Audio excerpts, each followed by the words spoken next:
Next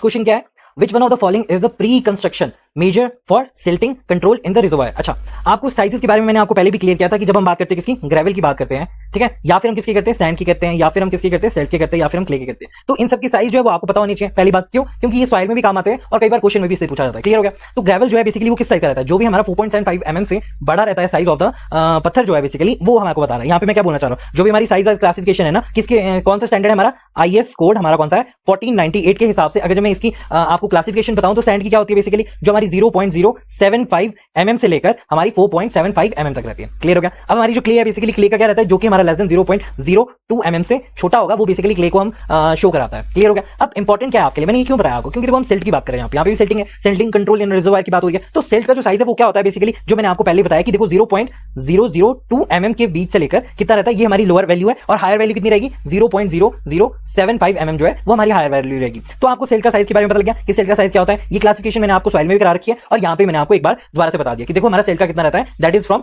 0.002 mm से लेकर 0.0075 mm तक। क्लियर हो गया। तो सेल्ट का आपको क्या लग गया यहाँ से पता, सेल्ट का आपको साइज के बारे में पता लग गया। ठीक है। अब दूसरा बोला कि सिल्टिंग कंट्रोल इन रिजर्वायर बेसिकली क्या बोलना चाह रहा है, जब भी हमारा क्या होता है, रिजर्वायर होता है, ठीक है, जो हमारे डैम के पीछे होता है ना, उसको बोलते हैं बेसिकली रिजर्वायर। अब इस रिजर्वायर में क्या होगा कि जैसे ही हमारा पानी बाहर से आएगा, जैसे ही हमारा पानी कहां से आएगा, बाहर से आएगा, जब पानी हमारा बाहर से आएगा ना, तो वो साथ में क्या ले आता है, हमारे सॉइल के छोटे छोटे पार्टिकल भी क्या कर लेता है, अपने साथ ही बहा के ले आता है। क्लियर हो गया। किस वजह से हो सकता है, अगर जब वहां पे ज्यादा हैवी रेनफॉल है, ठीक है, या फिर बहुत सारे ऐसे रीजन हो सकते हैं, जैसे कि ज्यादा बारिश होगी। दूसरा कौन सा हो गया, पहले तो बारिश होगी, दूसरा क्या हो गया, जो हमारे खेत है, मान लो कि क्या है, बिना वेजिटेशन वाले खेत है, अगर जहां पे वेजिटेशन होती है तो ये क्या करते हैं, होल्ड करते हैं, हमारा जो सर्फेस फ्लो है उसको स्लो कर देते हैं। लेकिन यहाँ पे बिना वेजिटेशन वाला स्लोप है, सॉरी हमारा क्या है, बिना वेजिटेशन वाला कोई भी खेत है, अगर जो खेत में हमारा पानी आएगा, ऊपर से हमारा पानी आएगा, तो पानी क्या होगा बेसिकली, वो भी फ्लो करेगा यहाँ से, बिल्कुल जो स्पीड रहेगी वही स्पीड रहेगी। क्यों, क्योंकि मतलब थोड़ा बहुत फ्रिक्शन तो लगेगा, लेकिन इंपॉर्टेंट पॉइंट क्या है, जो इसकी स्पीड रहेगी वो बेसिकली क्या है, साथ में मिट्टी के पार्टिकल भी साथ में लेगी, जिसकी वजह से क्या है कि खेत से आने वाला पानी जो है हमारी रिजर्वायर में एड अप हो जाएगा। यानी हमारे पास पहले कितना एरिया था, इतना एरिया था फॉर वाटर टू फ्लो। अब क्या हो गया, पहले तो बारिश होगी खूब, उसकी वजह से थोड़ा सा क्या हो गया, हमारे यहाँ पे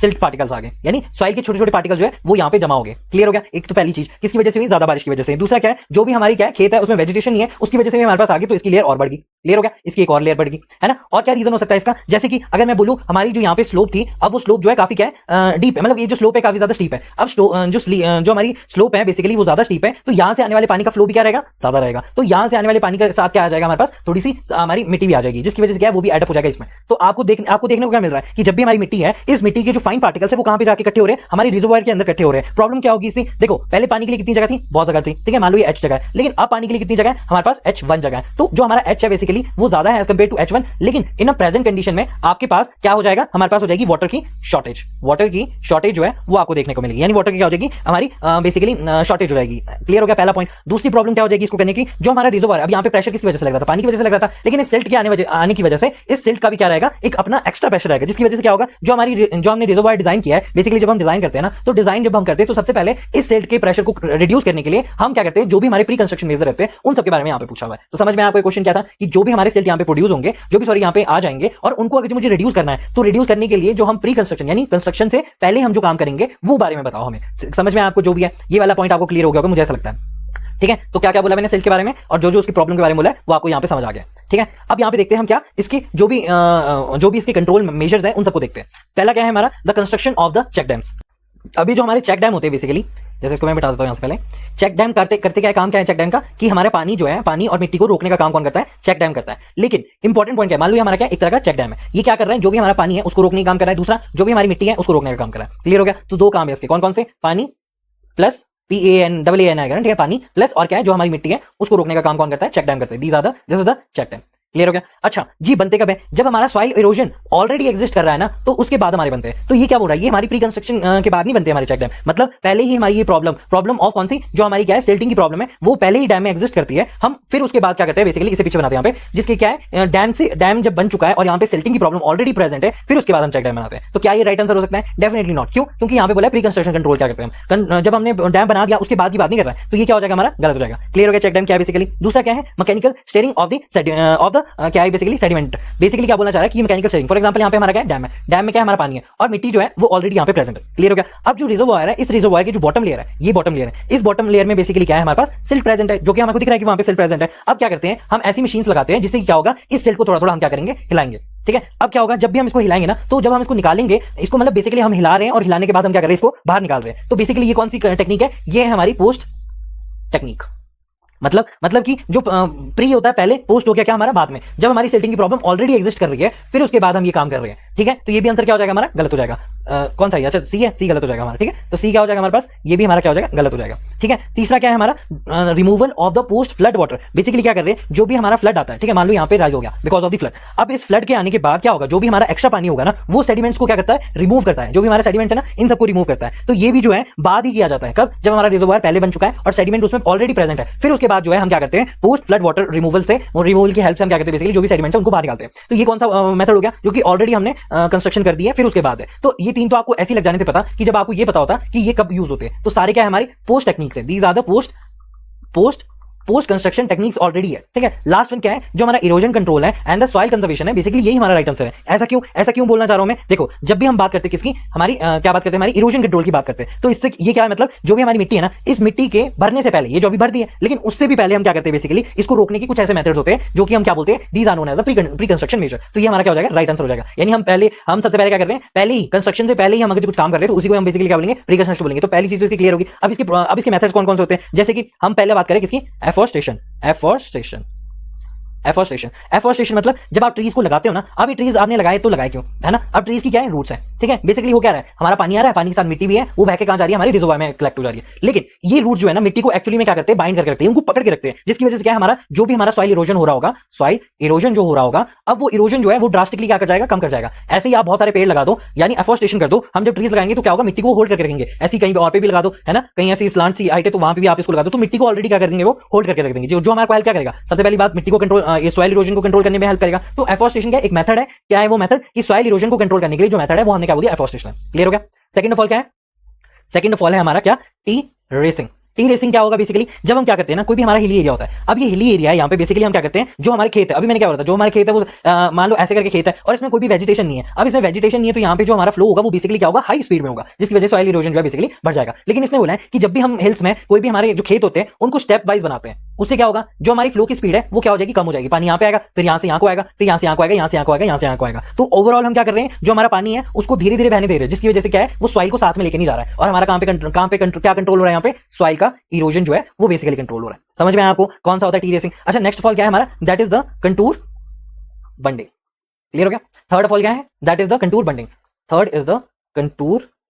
बंडिंग।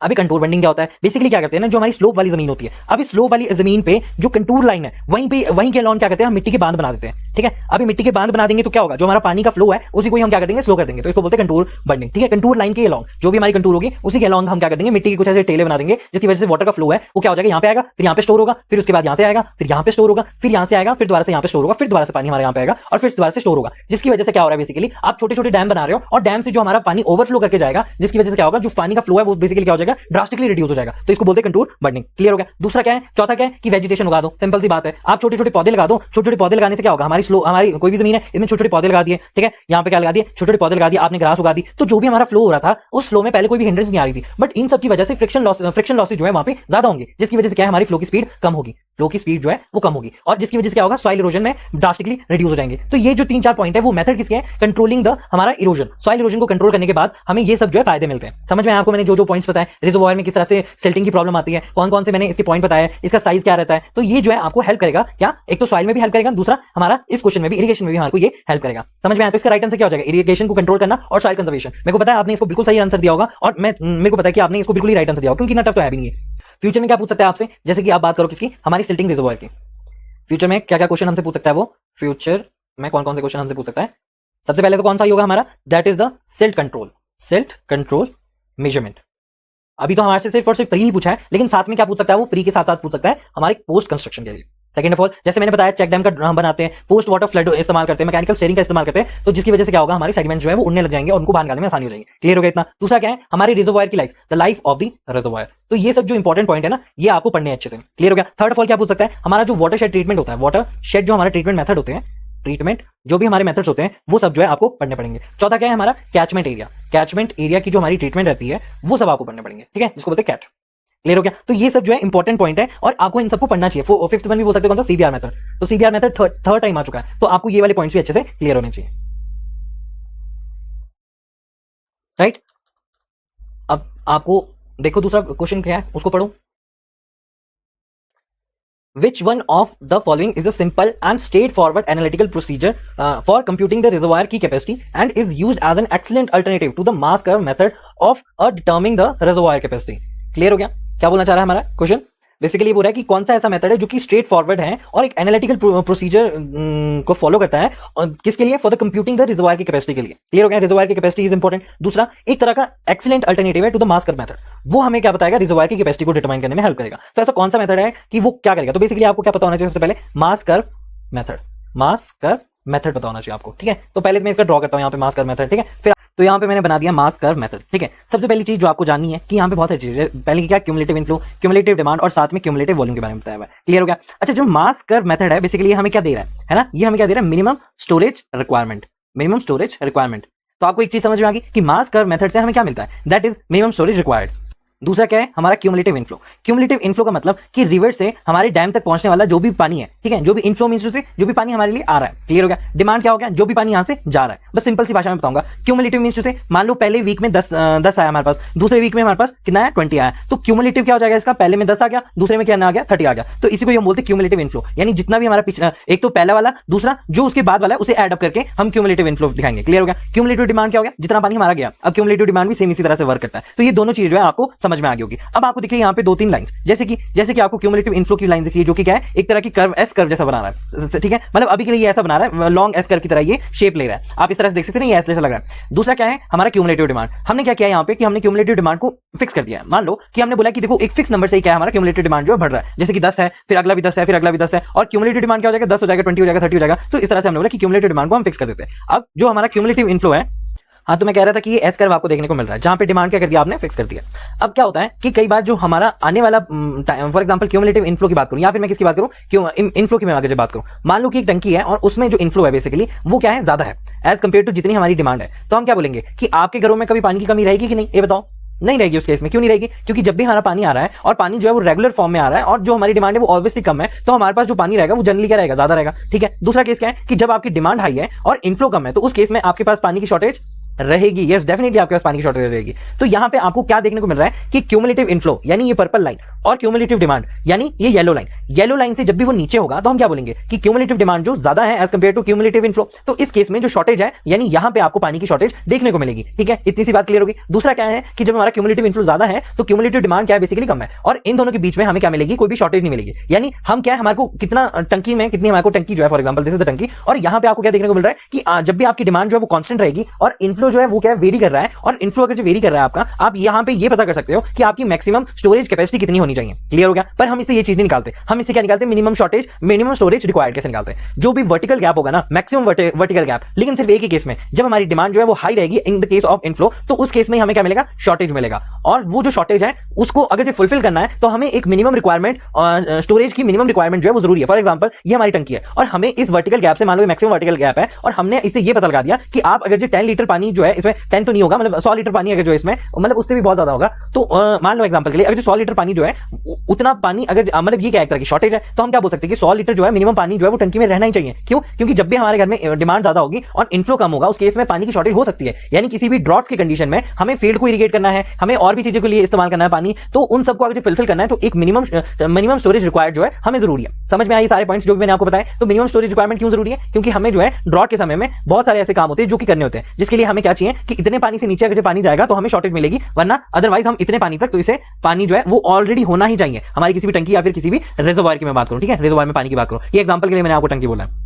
यानी इन शॉर्ट आप क्या बोल सकते हैं कि हमारा यहां पे देखो ना, जैसे यहां पे, यानी हम क्या बोल सकते हैं कि ये जो हमारा गैप है इसका बेसिकली मतलब क्या है, गैप का मतलब, ठीक है, गैप का मतलब क्या है, जो भी हमारा रिजर्वायर है उस रिजर्वायर में मिनिमम कितना, मिनिमम इतना पानी जो है, इतना पानी होना ही चाहिए। क्या है, होना ही चाहिए। और इस ये बेसिकली क्या है, ये शॉर्टेज है। अब ये क्या है, ये जो शॉर्टेज है इसको फुलफिल करने के लिए हमें क्या चाहिए, मिनिमम रिजर्वायर कैपेसिटी। क्लियर हो गया? कैपेसिटी या फिर रिक्वायर्ड स्टोरेज कैपेसिटी समझ में आया आपको। तो हमें क्या पता लग गया कि मास कर मेथड से हमें मिलता है क्या, मिनिमम रिक्वायर्ड स्टोरेज कैपेसिटी। बस इतना सा पॉइंट है और कुछ ज्यादा टफ नहीं है इसमें, ठीक है। तो ये जो हमारे पॉइंट्स हैं इनसे रिलेटेड आपको क्या पता लग गया कि मिनिमम रिक्वायर्ड स्टोरेज कैपेसिटी हमें मिलती है ना। यहाँ पे और चीज देखते हैं, यहाँ पे एक और चीज है, जैसे कि यहाँ पे देखेंगे आप तो आपको क्या दिखेगा यहाँ पे एमसीएम। अब कई बार किसी को नहीं पता लगता है तो मैं यहाँ पे आपको क्लियर कर देता हूँ, छोटा सा पॉइंट है कि एमसीएम बेसिकली क्यूमुलेटिव वॉल्यूम क्या हो गया, 100 हो गया, फिर 200 हो गया, ये सब तो आपको पता ही, ठीक है। एमसीएम बेसिकली क्या है, it is the million cubic metre, million cubic metre basically क्या है, ये एक वॉल्यूम का यूनिट है जो कि क्या है हमारे वाटर रिसोर्सेज या फिर रिजर्वायर है या फिर कोई भी हमारी जो भी हमारी क्या है हाइड्रोलॉजी में यूज होता है। समझ में आया क्या है मिलियन क्यूबिक मीटर। अच्छा इसको नहीं समझ में आता है समझो कि 1 मिलियन क्यूबिक मीटर जो है वो किसके बराबर होता है, 10⁻⁶ क्यूबिक मीटर के बराबर होता है, क्यूबिक मीटर के बराबर होता है, यानी 10⁻⁶ क्या बोल सकते हैं आप, 10 मल्टीप्लाई बाय 6 जीरोस, क्लियर हो गया 10 क्यूब। अच्छा इसको आगे हमें किसमें कन्वर्ट करना है, जैसे मिलियन, जैसे कि आपको क्या पता है कि 1 मीटर क्यूब किसके बराबर होता है, 10⁻³ लीटर के बराबर होता है ना, ये चीज आपको क्लियर है। तो अगर जी मुझे ये 1 मिलियन क्यूबिक मीटर को कन्वर्ट करना है किसमें, लीटर में कन्वर्ट करना है, क्योंकि कई बार जो क्वेश्चन है वो इन यूनिट्स में भी खेल जाता है, तो आपको ये चीज भी पता होनी चाहिए। जैसे लीटर है तो लीटर में कन्वर्ट करना है तो यहाँ पे क्या हो जाएगा, जैसे कि यहाँ पे 1 मीटर है तो हम यहाँ पे क्या लगा सकते हैं कि 1 मिलियन क्यूबिक मीटर जो है वो बराबर किसके हो जाएगा, 1 बिलियन लीटर के बराबर हो जाएगा, यानी कितने करोड़ में हो जाएगा, 100 करोड़ लीटर।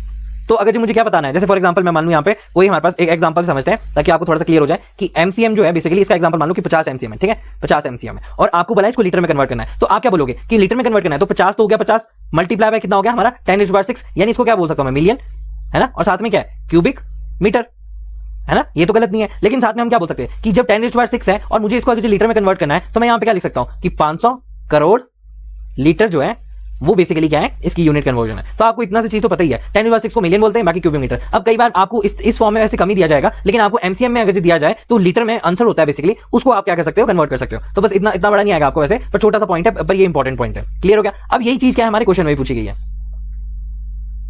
कि हमारे को सबसे पहले क्या बोला मैंने, जो मास फ्लो कर्व है वो हमें क्या दे रहा है, वो हमें दे रहा है मिनिमम रिक्वायर्ड स्टोरेज कैपेसिटी को दिखा रहा है। तो no which one of the following is the simple and straightforward analytical process for computing the reservoir capacity. अब आपको पता है कौन सी capacity, and is used as an excellent alternative to mass curve method of determination reservoir capacity. Clear हो गया। तो इनमें से ऐसा कौन सा मेथड है जो कि हमारे को क्या बताएगा, मिनिमम रिक्वायर्ड स्टोरेज कैपेसिटी के बारे में बताएगा। तो सबसे पहले क्या है हमारा सीक्वेंट पीक एल्गोरिथम, बेसिकली क्या है ये इसका राइट आंसर है, और बाकी सब जो मेथड है वो बेसिकली क्या है हमारा रिजर्वायर कैपेसिटी को फाइंड आउट करने के लिए नहीं होता है। जब हम सीक्वेंट पीक एल्गोरिथम की बात करते हैं ना तो ये क्या है एक तरह का ऐसा टूल है जो कि हमें क्या बताता है, मिनिमम रिजर्वायर कैपेसिटी के बारे में, स्टोरेज कैपेसिटी के बारे में हमें डायरेक्टली जो है वो बताता है, ना ही बिना किसी ग्राफ के। तो एक तरह का क्या it is an analytical method जो कि क्या है हमें हेल्प करता है to find out the minimum required हमारी जितनी भी हमारी जितनी भी कैपेसिटी है उसके बारे में हमको इन्फॉर्मेशन देगा। और दूसरा क्या है, it is a non graphical method, यानी ग्राफ हम ड्रॉ नहीं करते यहाँ पे, और क्या बोल सकते हैं इसको, नॉन ग्राफिकल और साथ में एनालिटिकल भी बोल सकते हैं, ठीक है, एनालिटिकल एक तरह का है, ये एनालिटिकल मेथड है। अब क्या होता है जो भी हमारा क्या है हमारा that is the state sorry ये क्या it is a mass curve method है ना, जो बेसिकली इसमें आपको ग्राफ बनाना पड़ता है और बहुत ज्यादा प्रिसिशन के साथ इस्तेमाल करना पड़ता है, और साथ में आपको क्या है कि एक तरह का सही आंसर भी नहीं मिलता है, तो एक्यूरेट आंसर मिलना यहाँ पे थोड़ा सा अलग होता है। लेकिन जब हम बात करते हैं किसकी, सीक्वेंट पीक एल्गोरिथम की बात करते हैं, तो ये एक बेस्ट अल्टरनेटिव है for the mass curve method, जहां पे आपको कोई ग्राफ नहीं बनाना, आपको कोई प्रिसिजन से नहीं देखना कि कितना हमारा डिस्टेंस है, वो सब कुछ मिनिमम शॉर्टेज को फाइंड आउट करने के लिए आप बस एक एनालिटिकल जो कि हमारा क्या है नंबर वाइज जो है आपको इसमें करना पड़ता है, और आपको डायरेक्टली क्या पता लग जाएगा, मैक्सिमम क्यूमुलेटिव हमारा शॉर्टेज कितनी है वो डायरेक्टली हमको बता देगा ये, ठीक है। और वो अगर हमको डायरेक्टली पता लग गया तो हमें क्या पता है कि मिनिमम स्टोरेज कितनी होगी वो हमें पता लग गया, किससे, मिनिमम मैक्सिमम हमारी कितनी शॉर्टेज रहेगी basically on the time of a droughts. और हमको क्या पता है कि ड्रॉट्स में पानी को फुलफिल करना पड़ता है, नहीं तो हमारा सिस्टम क्या हो जाएगा, फेल हो जाएगा। तो इस चीज को फुलफिल करने के लिए हमें क्या फाइंड आउट करना पड़ता है, मैक्सिमम रिक्वायर्ड कैपेसिटी के बारे में फाइंड आउट करना पड़ता है। तो बेस्ट अल्टरनेटिव क्या हो गया इसका, that is the sequent peak algorithm, ठीक है, क्लियर हो गया। तो सीक्वेंट पीक एल्गोरिथम से हमें क्या मिलेगा, non analytical method, sorry analytical method है ये। और क्या बोल सकते हैं कि मिनिमम स्टोरेज कैपेसिटी हमारे को यहां से पता लगती है, जो कि हमको कहां से मिलती थी, मास कर्व फ्लो मेथड से मिलती थी। और क्या है दूसरा क्या है कि जो हमारा डिमांड है और जो हमारा इनफ्लो है, अब इन दोनों की डिफरेंस को भी देखना नहीं पड़ता हमें, क्यों, क्योंकि यहाँ पे डायरेक्टली सॉरी इन दोनों की डिफरेंस को तो देखना पड़ता है, लेकिन हमें ग्राफिकल वे से उसे देखना पड़ता है। तो इतना छोटा सा पॉइंट है जो कि क्या है हमें पता लग गया। तो इसका राइट आंसर क्या हो जाएगा, sequent peak algorithm will be the right answer for this mass curve method. अब आपको क्या सीखना है, आपको कुछ नहीं सीखना, सीक्वेंट पीक एल्गोरिथम के बारे में पढ़ना है, मास कर्व मेथड के बारे में पढ़ना है, रिजर्वायर की कैपेसिटी किस किस फॉर्म में होती है वो सब आपको पढ़ना है। दूसरा इसके बहुत सारे पॉइंट्स हैं जो कि आपको पढ़ने चाहिए, क्लियर हो गया। और इससे रिलेटेड जो क्वेश्चन है मेंस में भी शायद आ सकता है, तो ये क्या इंपॉर्टेंट है कि आप इसको पढ़ना, ठीक है। जो भी मेंस के क्वेश्चन होंगे ना वो सारे क्वेश्चन जो है आप इसे लगा देना, ठीक है, न्यूमेरिकली क्लियर हो गया। तो ये पॉइंट इंपॉर्टेंट है फ्यूचर के लिए, प्रेडिक्शन के लिए कि फ्यूचर में आपसे क्या क्या पूछ सकता है, ठीक है। नेक्स्ट क्वेश्चन देखते हैं क्या है, इन सबको मैं पहले मिटा देता हूं।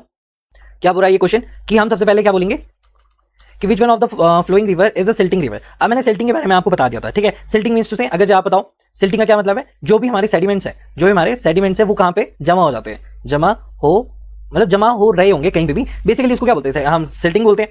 दूसरा क्या है कि ये बोला कि ऐसे कौन सी रिवर है जो कि सिल्टिंग रिवर होती है। तो सबसे पहले देखते हैं अ ग्रेडिंग रिवर। अभी अ ग्रेडिंग रिवर क्या होती है, जब भी हमारी रिवर होती है ना और रिवर के आसपास क्या है, ज्यादा सेडिमेंट्स होते हैं, ज्यादा मतलब ये हमारी रिवर है, फॉर एग्जांपल ये हमारी क्या है, इट इज अ रिवर। अब इस रिवर के आसपास क्या है, बहुत सारे सेडिमेंट्स है। अब इन सेडिमेंट्स की वजह से बेसिकली क्या है, यहाँ पे रिवर है और यहाँ पे क्या है, सेडिमेंट्स है, ठीक है। अब यहाँ पे क्या है कि जो हमारा पानी है उस पानी के पास इतनी ज्यादा एनर्जी नहीं है कि वो हमारे जो भी सेडिमेंट्स है उनको भी साथ में ले जाए। तो यहाँ पे क्या होता है, जब इतनी एनर्जी उसमें प्रोवाइडेड मतलब होती नहीं है, तो बेसिकली क्या है, जो हमारे सेडिमेंट्स है वो हमारे पानी के निचले तल पे यानी बॉटम पे क्या है, वो हमारे बैठना शुरू हो जाते हैं, जिसकी वजह से होता है क्या है, जो हमारी ओवरऑल हाइट रहती है वो क्या हो जाती है, बेड की जो हाइट है वो बेसिकली बढ़ जाती है, ठीक है। इसको इस तरह से समझो, ठीक है, मतलब इस तरह समझो, ये आगे को जा रहा है। तो ये मैं बीच का पार्ट बता रहा हूँ यहाँ पे कि जैसे सेडिमेंट्स है वो यहाँ पे जमा होंगे, जिसकी वजह से क्या है, हमारी जो भी हमारी बेड है, इस बेड में जो हमारा बेड है, अब इस नदी के बेड में क्या है, बेसिकली सेडिमेंट्स प्रेजेंट है, सेडिमेंट्स प्रेजेंट है। अब इस सेडिमेंट प्रेजेंट होने की वजह से क्या है, बेसिकली ये सेडिमेंट प्रेजेंट है, इसीलिए हम क्या बोलते हैं इसको, ग्रेडिंग रिवर बोलते हैं। समझ में आया आपको, ठीक है। यानी ऐसी रिवर जिसकी जो बेड लेवल है वो धीरे धीरे क्या कर रही है, इंक्रीज कर रही है और ऊपर ऊपर आ रही है, तो जो पानी को फ्लो करने की जगह क्या है, थोड़ी सी कम है, तो दैट इज वाई क्या है, it is known as a grading river. तो बिल्कुल राइट आंसर हो जाएगा कि हमारा जो सिल्टिंग रिवर है वो बेसिकली अ ग्रेडिंग रिवर ही होता है। क्लियर हो गया। दूसरा डी ग्रेडिंग क्या मतलब है, अब आपको समझ ही आ गया होगा कि डी ग्रेडिंग रिवर क्या होती है। ऐसी रिवर जो कि क्या है, इरोजन प्रोवाइड करें यानी इरोजन करे, उसी को हम क्या बोलते हैं। फॉर एग्जांपल ये क्या है, एक तरह की रिवर है। अब इस रिवर में जो भी हमारा सेडिमेंट्स है, सॉरी जो भी हमारे सेडिमेंट है, ये जो रिवर है बेसिकली क्या कर रही है, इरोजन कर रही है ना, इरोजन कर रही है। यानी जो भी हमारा बेड का रियल मटेरियल होगा उसको क्या कर रही है, वो धीरे धीरे, फॉर एग्जांपल इससे बनाता हूं, इसको क्या कर रही है, धीरे धीरे काट रही है। तो जब इसको काट रही है तो बेसिकली हो क्या रहा है, हमारा जो बेड है, इस बेड को जनरली क्या कर रही है, वो कट कर रही है। तो हम क्या बोल सकते हैं कि जो भी हमारा बेड का मटेरियल है वो कट हो जाएगा in the case of a degrading क्या है, ये रिवर है नहीं सर, डीग्रेडिंग है। तो यहाँ पे क्या बोल सकते हैं कि ये रिवर कौन सी हो जाएगी, डीग्रेडिंग रिवर हो जाएगी। क्लियर हो गया। यानी वो डीग्रेड कर रहा है, जो भी हमारे पास बेड का मटेरियल उसको क्या करने जा रहा है, ये कट करने जा रहा है। यानी ये क्या है, ये सिल्टिंग है नहीं, ये स्काउरिंग है। यहाँ पे हम क्या बोल सकते हैं कि it is a type of a scouring, it is a type of a scouring. Clear हो गया। तो हम क्या बोल सकते हैं, it is not a silting type of a river. तो ये चीज भी हमारे को क्लियर होगी। थर्ड ऑफ ऑल क्या है हमारे पास, क्या है, डीग्रेडिंग, अच्छा स्टेबल टाइप रिवर। अब तीसरी क्या है हमारी, that is the stable type river. अब स्टेबल टाइप रिवर क्या होती है, जिसमें ना ही हमारा क्या नहीं हो रहा है, इरोजन नहीं हो रहा है और ना ही हमारी सिल्टिंग हो रही है। यानी मटेरियल का कट हो जाना, बेड के मटेरियल का कट हो जाना। दूसरा क्या है कि मटेरियल में कुछ ऐसी चीज जमा हो जाना जिसके वजह से पानी के लिए जगह जो है वो कम है। तो बेसिकली ना तो यहाँ पे क्या होगा, सिल्टिंग होगी, ना ही यहाँ पे क्या नहीं होगी, स्काउरिंग होगी। तो ये केस कौन सा हो जाएगा हमारा, that is for the stable type river. तो ये वाली रिवर क्या है बेसिकली, क्या आप इसको, ये जो हमारा बैलेंस, ये एक तरह की क्या है, एक तरह की बैलेंस रिवर है। लेकिन ये वाली कंडीशन जो है ना वो बहुत ही रेयर कंडीशन होती है, तो हम यहाँ पे नहीं बोल सकते कि मतलब एक रेयर कंडीशन होती है, आप बस समझ सकते हो। तो क्या आप इसको बोल सकते हो कि सिल्टिंग है, नहीं हम सिल्टिंग नहीं बोल सकते। तो ये भी क्या हो जाएगा, हमारा रॉन्ग आंसर हो जाएगा। क्लियर हो गया। Second of all, fourth one क्या है, दैट इज द ब्रेडेड। अभी ब्रेडेड रिवर क्या होती है, जो भी हमारे मल्टीपल स्मॉल चैनल्स बन सकते हैं ना सेडिमेंट्स के डिपॉजिट के कारण, उसी को हम बेसिकली क्या बोलते हैं। मतलब इसको मैं इस तरह से ड्रॉ करूं, अगर मैं इन सबको ड्रॉ करूं ना, यहाँ पे इनको मैं ड्रॉ करता हूं ताकि आपको पता लग जाए। वैसे ब्रेडेड क्या हो गया कि जैसे आपके सेडिमेंट्स हो गए, उन सेडिमेंट्स की वजह से क्या हो गया, हमारा जितना भी छोटे छोटे चैनल बन रहे हैं ना, उसी को हम बोलते हैं ब्रेडेड। जैसे कहीं मतलब वो बोलते नहीं है बालों में, जैसे बाल होते हैं तो उसमें बालों में क्या होता है, ब्रेड्स बना रखे हैं कुछ, मतलब इस तरह से ही बोलते हैं, मुझे याद नहीं है, पर बालों में इस तरह से ब्रेड्स बनाए रखते हैं, जैसे लोग ड्रेड्स बना के रखते हैं। तो वैसे ही होते हैं एक तरह के ब्रेड्स, मतलब ऐसे नहीं होते कि वो बालों की तरह होते हैं, पर ऐसा होता है कि जैसे हमारी कोई रिवर है। अब इस रिवर में क्या है, बिकॉज ऑफ द सेडिमेंट्स जो कलेक्ट हुए उसकी वजह से क्या है बेसिकली, यहाँ पे फॉर एग्जांपल यहाँ पे भी सेडिमेंट्स हुए, अब छोटे छोटे स्मॉल जो है वो चैनल बनने शुरू हो जाते हैं। ठीक है। अब इन चैनल की वजह से क्या है बेसिकली, हमारा पानी फ्लो कर रहा है, किसकी वजह से हो रहा है, बिकॉज ऑफ द सेडिमेंट्स जो हमारे प्रेजेंट है नीचे। फॉर एग्जांपल ये हमारे पास बॉटम है, तल है, ठीक है, ऊपर से देख रहे हो, टॉप व्यू देख रहे हो आप। तो इसको मैं पहले ड्रॉ कर लेता हूँ सबको, ताकि आपको इजीली अंडरस्टैंड हो जाए।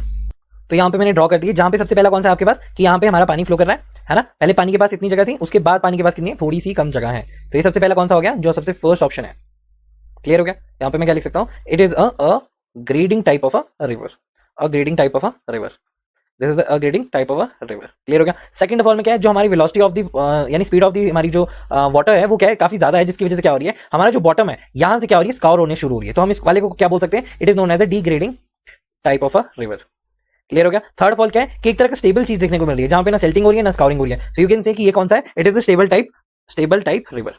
क्लियर हो गया। थर्ड ऑफ ऑल क्या है कि सेडिमेंट्स के डिपॉजिट की वजह से आपको एक फ्लो चैनल देखने को मिल रहा है। ठीक है। इन छोटे छोटे जो फ्लो चैनल बने हैं ना, इन्हीं को हम क्या बोलते हैं basically, this is known as a braided river, these are known as a braided river. Clear हो गया। तो ये चार जो इंपॉर्टेंट पॉइंट्स थे जो कि मैंने आपको यहाँ पे क्लियर कर दिए, तो आपको पता लग गया कि कौन सा सेल्टिंग टाइप ऑफ रिवर है, कौन सा स्कोरिंग टाइप ऑफ रिवर है, और कौन सा जो है वो स्टेबल है। और ब्रेडेड रिवर क्या होगा, एक तरह का हमारा that is also known as a silting type of river. लेकिन यहाँ पे जो हमारा ब्रेडेड रिवर है बेसिकली वो एक तरह का क्या है, वो भी एक तरह का सेल्टिंग रिवर बोल सकते हो आप, क्योंकि वहां पे सेल्ट डिपॉजिट हो रहा है। लेकिन अग्रेडिंग रिवर जो है वो स्पेशली हम किसके लिए बोलते हैं, it is kind of a silting river. तो इन सब के अपने अपने पॉइंट्स हैं जो कि आपको पता होने चाहिए कि सिल्टिंग कौन सा हो गया, अग्रेडिंग कौन सा हो गया, डीग्रेडिंग कौन सा हो गया। क्लियर हो गया। तो फ्यूचर में आपसे कौन कौन से क्वेश्चन पूछ सकते हैं इससे रिलेटेड, या तो आपसे सबसे पहले क्या पूछ लेगा, जैसे हमने यहाँ पे बेड की बात की है, तो जो हमारा बेड राइज करता है, जैसे ये है ना हमारा पॉइंट कि हमारा बेड राइज करता है, तो बेड की राइज करने की वजह से और बेड के लेवल की लोअरिंग की वजह से बेसिकली क्या हो रहा है, अग्रेडिंग वर्सेस डिग्रेडिंग वगैरह ये सब पूछ सकता है। दूसरा क्या पूछ सकता है, हमारा जो भी हमारा क्या है स्टेबल रिवर है इसके बारे में पूछ सकता है, और जो भी हमारे नेचुरल चैनल्स है उन नेचुरल चैनल्स में जो भी हमारा स्टेबलाइजेशन टेक्निक है उन सब के बारे में वो पूछ सकता है। तो ऐसे बहुत सारी चीजें पूछ सकता है। मैंने आपको पहले बताया कि रिवर ट्रेनिंग वर्क जो है वो बहुत इंपॉर्टेंट है, तो आपको उसको पढ़ना जो है वो जरूरी है। एक और चीज है जो मैं ऐड करना चाहूंगा, that is the regime theory. अभी रिजीम थ्योरी क्या होती है, ये सब भी आपको पढ़ना जो है इंपॉर्टेंट है, it is also an important. तो आप इसको जरूर पढ़ना रेजिम थ्योरी के बारे में, जिसमें आता है हमारा लेसिस और कैनेडीज थ्योरी वगैरह, ठीक है। तो ये सब इंपॉर्टेंट पॉइंट्स है। तो ऐसे ऐसे बहुत चीजें पूछ सकता है जो हमारे सेडिमेंट्स हो गए, तो रिजर्वॉयर में किस तरह से सेडिमेंट्स आते हैं, उन्हें कंट्रोल किया कैसे जाता है, और उनमें बहुत सारी ऐसी मतलब जैसे डेड स्टोरेज हो गया, लाइव स्टोरेज हो गया, ये सब चीजें जो है आपको इंपॉर्टेंट है। क्लियर हो गया इतना सा पॉइंट।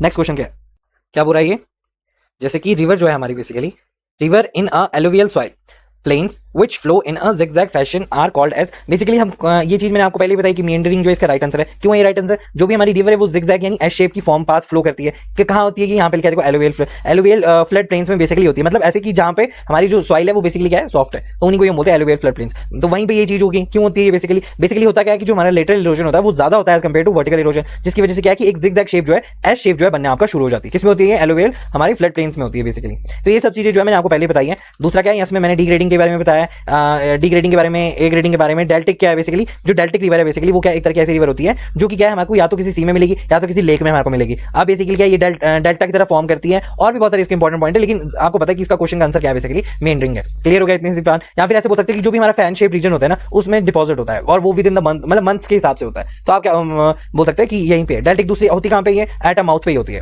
क्लियर हो गया। नेक्स्ट क्वेश्चन पढ़ते हैं, ये वाला क्वेश्चन तो इजी था। बोल रहा है कि all the methods of a calculation crop evapotranspiration involves which one of the following relationship. अब आपको ये रिलेशनशिप पता करने के लिए पहले ये जो टर्म्स है उन सबके बारे में पता करना चाहिए। फॉर एग्जांपल जैसे कि मैं बात करूं कौन सी है सबसे पहले, कैलकुलेशन इवेपोट्रांसपिरेशन। अब इवेपोट्रांसपिरेशन पढ़ने के लिए सबसे पहले आपको ट्रांसपिरेशन के बारे में पता होना चाहिए कि what do you mean by the transpiration.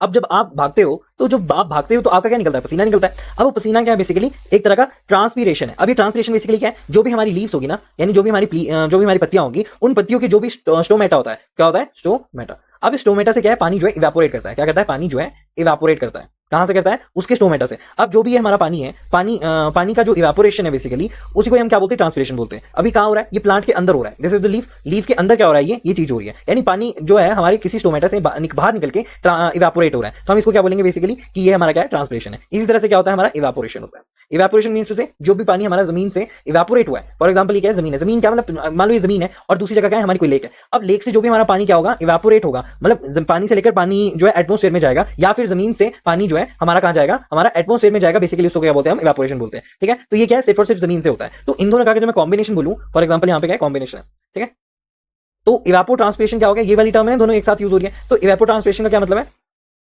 Evapotranspiration का क्या मतलब है, इसको मैं पहले मिटा देता हूं। जब हम इनको कंबाइनली यूज करते हैं तो हम क्या बोलते हैं उसको, ईटी। ईटी क्यों बोलते हैं, क्योंकि इवेपोरेशन भी है और ट्रांसपिरेशन भी है, यानी इवेपोट्रांसपिरेशन। क्लियर हो गया। अब इवेपोट्रांसपिरेशन क्या है, ये दोनों एक तरह का क्या है,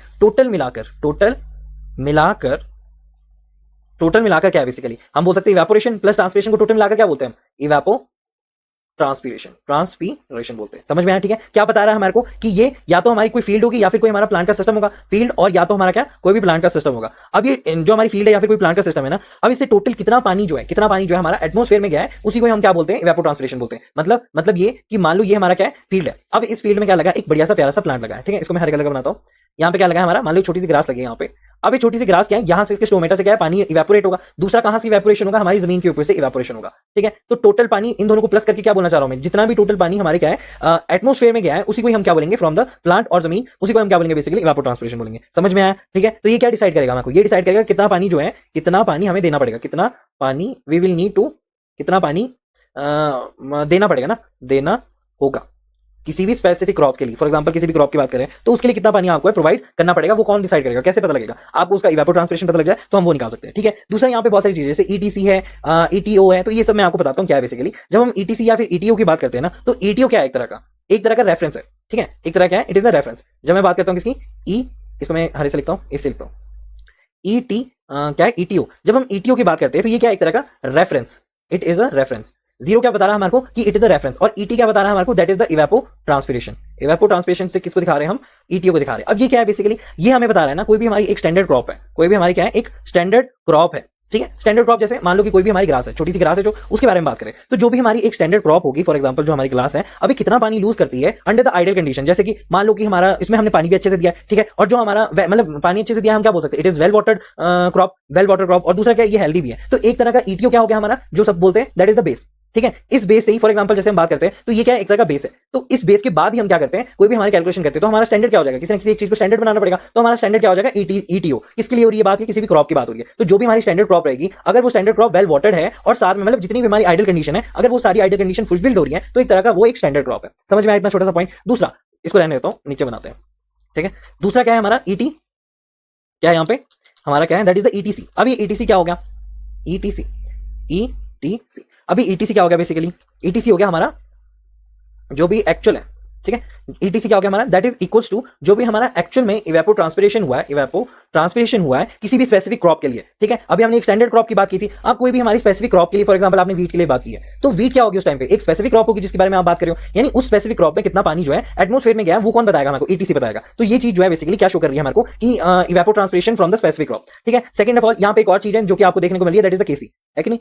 यहाँ पे देखो क्या है, इट इज द केसी। अभी केसी क्या होता है, अब जब मैं केसी की बात करता हूँ ना, ये किसी भी क्रॉप का कॉफिशिएंट होता है। यहाँ पे लिखता हूँ जो हमारा केसी है वो क्या है, एक तरह का क्रॉप का कॉफिशिएंट है, क्रॉप का कॉफिशिएंट है। तो क्रॉप का कॉफिशिएंट तो फॉर डिफरेंट क्रॉप्स वो क्या डिफरेंट होगा, और एक तरह का क्या, इट इज आल्सो मल्टीप्लायर। आप क्या बोल सकते हो कि हम जब भी केसी की बात कर रहे हैं तो वो हमारे को ये कंपैरिजन बताएगा कि हमारे को क्या बेसिकली बताएगा कि वो जो भी हमारा कंपैरिजन है, कंपैरिजन में कितना कितना जो हमारा पानी है वो कंज्यूम करेगी, बेसिकली वो कौन दिखाएगा हमारे को, केसी दिखाएगा। तो क्रॉप कॉफिशिएंट क्या होगा, एक तरह का फॉर द स्पेसिफिक क्रॉप, कोई भी मतलब क्रॉप होगी उसके लिए क्या रहेगा, केसी जो है अलग अलग रहेगा, ठीक है। किसी भी मतलब कोई भी क्रॉप है, वीट है, बाजरा है, मेज है, जो जितनी भी हमारी क्रॉप्स है उन सबके लिए जो केसी है उसकी वैल्यू क्या रहेगी, डिफरेंट रहेगी। फॉर एग्जांपल अगर जो मान लो केसी की वैल्यू क्या रहे 1 रहे, तो ये चीज जो है आपको रिलेशनशिप से ज्यादा अच्छा पता लगेगी। इसका जो राइट आंसर है बेसिकली वो है क्या, जो हमारा ऑप्शन नंबर, यहां पे देखते हैं ऑप्शन नंबर कौन सा है, ऑप्शन नंबर है यहाँ पे कौन सा कि ETc is equals to Kc ETo. ये क्या हो गया हमारा राइट आंसर हो गया। क्यों हो गया राइट आंसर, मान लो कि अगर केसी की वैल्यू 1 है, ठीक है, हमने क्या बोला केसी की वैल्यू 1 है, तो केसी की वैल्यू अगर 1 है या फिर केसी की वैल्यू 0.7 है या फिर केसी की वैल्यू मान लो आप 1.2 है, ठीक है। अब इन तीन चीजों में आपको एक रिलेशनशिप पता होना चाहिए जो होता है क्या,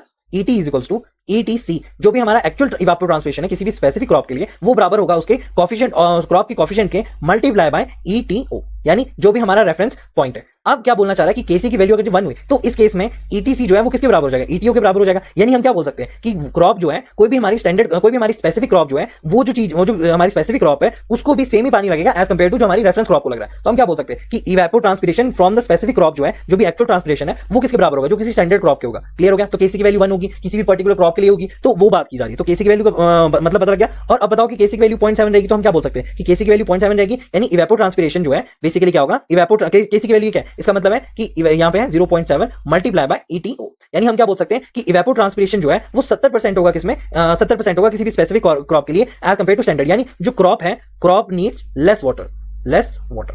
ये कौन बताएगा मेरे को, केसी की वैल्यू 0.7 है और केसी की वैल्यू 1.2 होगी तो हम क्या बोलेंगे, क्रॉप नीड्स मोर वाटर। तो ये इंपॉर्टेंट रिलेशनशिप है जो आपको पता होना चाहिए। क्लियर हो गया ये दोनों पॉइंट्स, ठीक है। तो आप इसका राइट आंसर कौन सा मार्क करोगे, B will be the right answer, जहां पे क्या बोला केसी क्रॉप कोएफिशिएंट है, ETO जो है वो एक तरह का पोटेंशियल इवापोट्रांसपिरेशन है और ETC जो है वो इवापोट्रांसपिरेशन है for the specific crop. Clear हो गया इतना छोटा सा पॉइंट, ठीक है। अब नेक्स्ट बढ़ते हैं, ठीक है। ये वाले सारे पॉइंट्स आपको पता लगे। अच्छा, यूज कौन करता है इसको, अगर मैं बात करूं इसकी यूज कौन करता है, जो भी हमारे फार्मर्स होते हैं, जो भी हमारे साइंटिस्ट होते हैं, जो भी इरिगेशन जो इंजीनियर्स होते हैं वो इसका इस्तेमाल करते हैं। जो भी हमारी remote sensing water management system होते हैं ना, वो वाटर मैनेजमेंट जो भी हमारे क्या रहते हैं, एक्सपर्ट्स रहते हैं बेसिकली। सिस्टम तो मतलब एक सिस्टम हो गया ना, एक्सपर्ट मींस जो कि डिटर्मिनली उसी पे काम करते हैं, तो वो जो एक्सपर्ट है वो सब इसका यूज करते हैं। जो भी हमारे क्लाइमेट साइंटिस्ट होते हैं वो सब इसका इस्तेमाल करते हैं। तो ये जो चीज है वो इंपॉर्टेंट भी है और साथ में आपको पता भी है कि फॉर एग्जांपल मान लो कि मैं यहाँ पे बोलता हूँ किसी का ETC जो है, मान लो किसी का ETO जो है किसी भी स्टैंडर्ड क्रॉप का, that is 5 mm per day, यानी रेफरेंस क्रॉप कौन सी होगी हमारी, मान लो कोई ग्रास है, ठीक है। तो ग्रास क्या होगी, एक तरह की रेफरेंस क्रॉप होगी, यानी उसमें जो इवापोट्रांसपिरेशन होता है जब वो हेल्दी है, ठीक है, वो हर कंडीशन में क्या है, जब वो आइडियल कंडीशन में है तो उस कंडीशन में जो इवापोट्रांसपिरेशन है वो 5 mm पर डे। क्लियर हो गया। अब मान लो कि जो उसका केसी है, फॉर एग्जांपल कोई भी मान लो वीट हमने मान लिया, ठीक है। अब इस वीट का जो भी हमारा क्या, वीट का जो भी हमारी वीट है ना, उस वीट का अगर जो केसी की वैल्यू मान लो 1.15 है, ठीक है। तो अब मुझे बताओ कि इवापोट्रांसपिरेशन फॉर द वीट जो है बेसिकली वो क्या होगा, वो होगा 1.15 multiply by 5 mm per day, 5 mm per day. तो कितना हो जाएगा, अराउंड कितना हो जाएगा, 5 पॉइंट समथिंग हो जाएगा, ठीक है।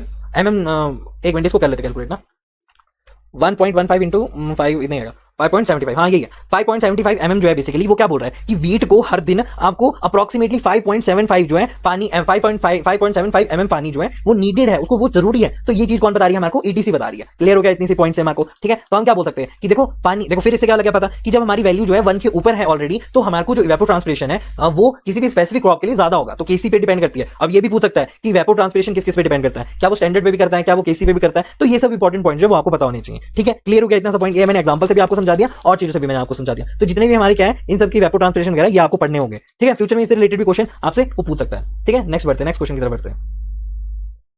तो नेक्स्ट क्वेश्चन क्या हो गया हमारा कि इन अ डिस्ट्रिक्ट जहां पे क्या हो रहा है basically, in a district where the rainfall is heavy, a major district road of a water WBM pavement 3.8 mm wide is to be constructed, the height of the crown with respect to the edges. इसमें ना आपको 4 layers के बारे में पढ़ना पड़ेगा। जैसे 4 layers कौन कौन सी होती है, सबसे पहले यहां पे ड्रॉ करता हूं मैं कि सबसे नीचे कौन सी होती है। मान लो कि सबसे नीचे होती है हमारी सबसे नीचे क्या सबसे ऊपर वाली बताता हूं मैं कि फिर ऊपर से हम नीचे को आएंगे। सबसे पहले कौन सी होती है हमारी, that is the surface course. कौन सी होती है, that is known as a surface course.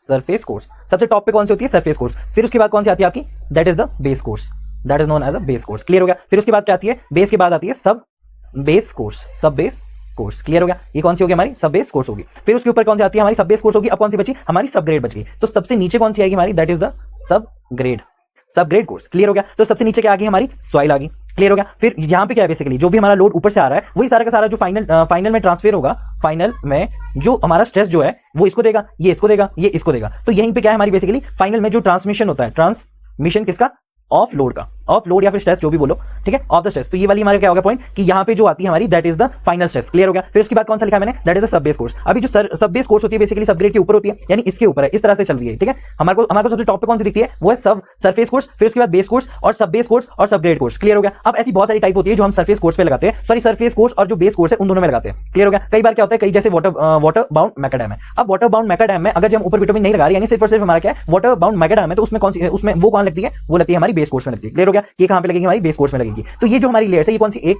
2 3 4। तो ऐसी 4 लेयर्स होती है जहां पे हम क्या करते हैं बेसिकली, इससे हमारी क्या बनती है, road formation, road formation. Clear हो गया इतनी सी बात, ठीक है। अब हर एक टाइप की, जैसे मैंने यहाँ पे बोला वाटर बाउंड मैकाडैम है, ये कहां लगती है, बेस कोर्स में लगती है। और इसमें क्या नहीं होता हमारा बिटुमिन, यानी सरफेस कोर्स जो है इसमें प्रेजेंट नहीं होता। क्लियर हो गया। इससे बनती है। सेकंड ऑफ ऑल एक और चीज इंपॉर्टेंट है जो आपको बतानी है कि जब हम बात करते हैं टाइप्स ऑफ रोड की ना, टाइप्स ऑफ रोड की, तो टाइप्स ऑफ रोड साथ में क्या उनकी वाटर एब्जॉर्प्शन, उन सबकी जो वाटर एब्जॉर्प्शन कैपेसिटी है वो सब मैं आपको डिस्कस करता हूं। जैसे कि सबसे पहली टाइप कौन सी होगी हमारी, कंक्रीट की होगी। अब जो भी हमारी कंक्रीट की होगी वो उसकी क्या होती है, ऑलमोस्ट जीरो। देखा है आपने, जब हमारी कंक्रीट कहीं पे लगती है तो उसकी जो बेसिकली क्या है, ऐसी रोड की टाइप की जो भी वाटर एब्जॉर्प्शन होती है वो बहुत ज्यादा कम होती है, ऑलमोस्ट जीरो इसलिए बोलते हैं। तो वो एक्चुअली जो यहाँ पे कैम्बर रिक्वायरमेंट होती है, कैम्बर रिक्वायरमेंट जो यहाँ पे होती है बेसिकली वो कितनी होती है, वो कम होती है। लो कितनी, 1.7 से लेकर 2% तक होती है, ठीक है। सेकंड टाइप ऑफ रोड कौन सी होगी हमारी, दैट इज द बिटुमिन, ठीक है। बिटुमिन होती है, इसकी कितनी होती है, इसकी तो नेग्लिजिबल होती है, वाटर एब्जॉर्प्शन जो होती है इसकी बिल्कुल नेग्लिजिबल होती है। तो इसमें जो कैम्बर रिक्वायर्ड होता है वो होता है अराउंड मीडियम, मतलब कितना नंबर के हिसाब से बताऊं तो 2 से लेकर 2.5 तक, ठीक है। 2 से लेकर 2.5 तक, जैसे 1 से लेकर 2 यहां तक होगा और 2 से लेकर फिर 2.5 तक है और नेक्स्ट भी कितना आ जाएगा 2.5। ये याद करने का तरीका बता रहा हूं मैं। थर्ड ऑफ ऑल क्या है, पर आपको ये वाले टाइप याद रखने पड़ेंगे अच्छे से, वाटर बाउंड मैकाडैम। और फोर्थ क्या, या तो फिर ग्रेवल, ठीक है, या तो फिर ग्रेवल हो गया, या तो फोर्थ वन क्या हो गया हमारा, अर्दन रोड हो गया, अर्दन रोड हो गया। क्लियर हो गया। इसकी जो वाटर एब्जॉर्प्शन है वो थोड़ी सी हाई रहती है, हाई वाटर एब्जॉर्प्शन इसकी रहती है, वेरी हाई, ठीक है। क्लियर हो गया। अब यहाँ पे जो हम दे रहे हैं, प्रोवाइड कर रहे हैं, जो हम क्या कर रहे हैं यहाँ पे, दैट इज द कैम्बर जो हम यहाँ पे रिक्वायर्ड होता है। जब हम किसकी बात करें, वाटर बाउंड मैकाडैम की बात करें तो ये होता है अराउंड, पहले तो 2.5, ठीक है, यहाँ पे मीडियम, यहाँ पे आप हाई लिख देना, 2.5 से लेकर 4% तक। नेक्स्ट कितना हो जाएगा, 3 से लेकर 5% तक, ठीक है। यहाँ पे थोड़ी चेंज हो जाती है, बाकी ऐसे इसी तरह से चलेगा 2,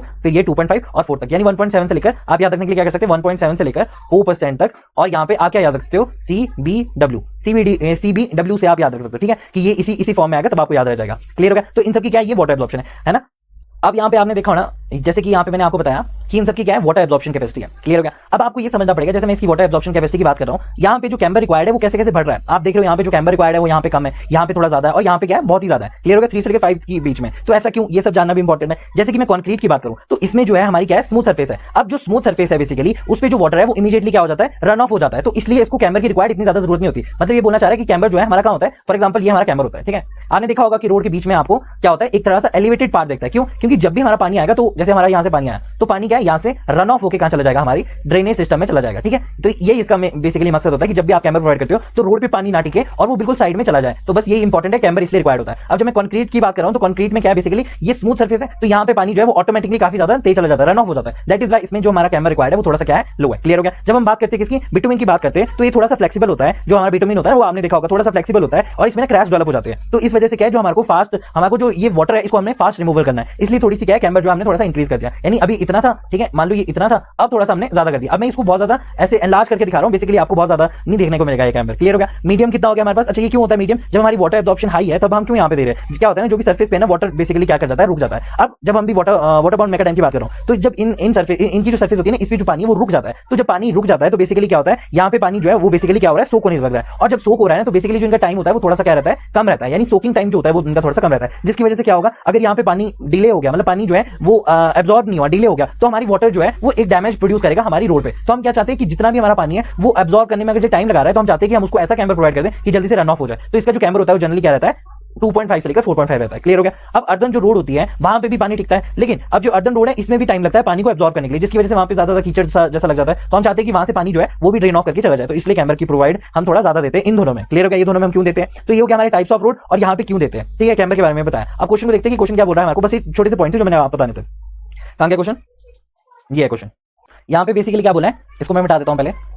क्या बोल रहे हैं यहाँ पे हमारे को, इसको मैं मिटा देता हूँ।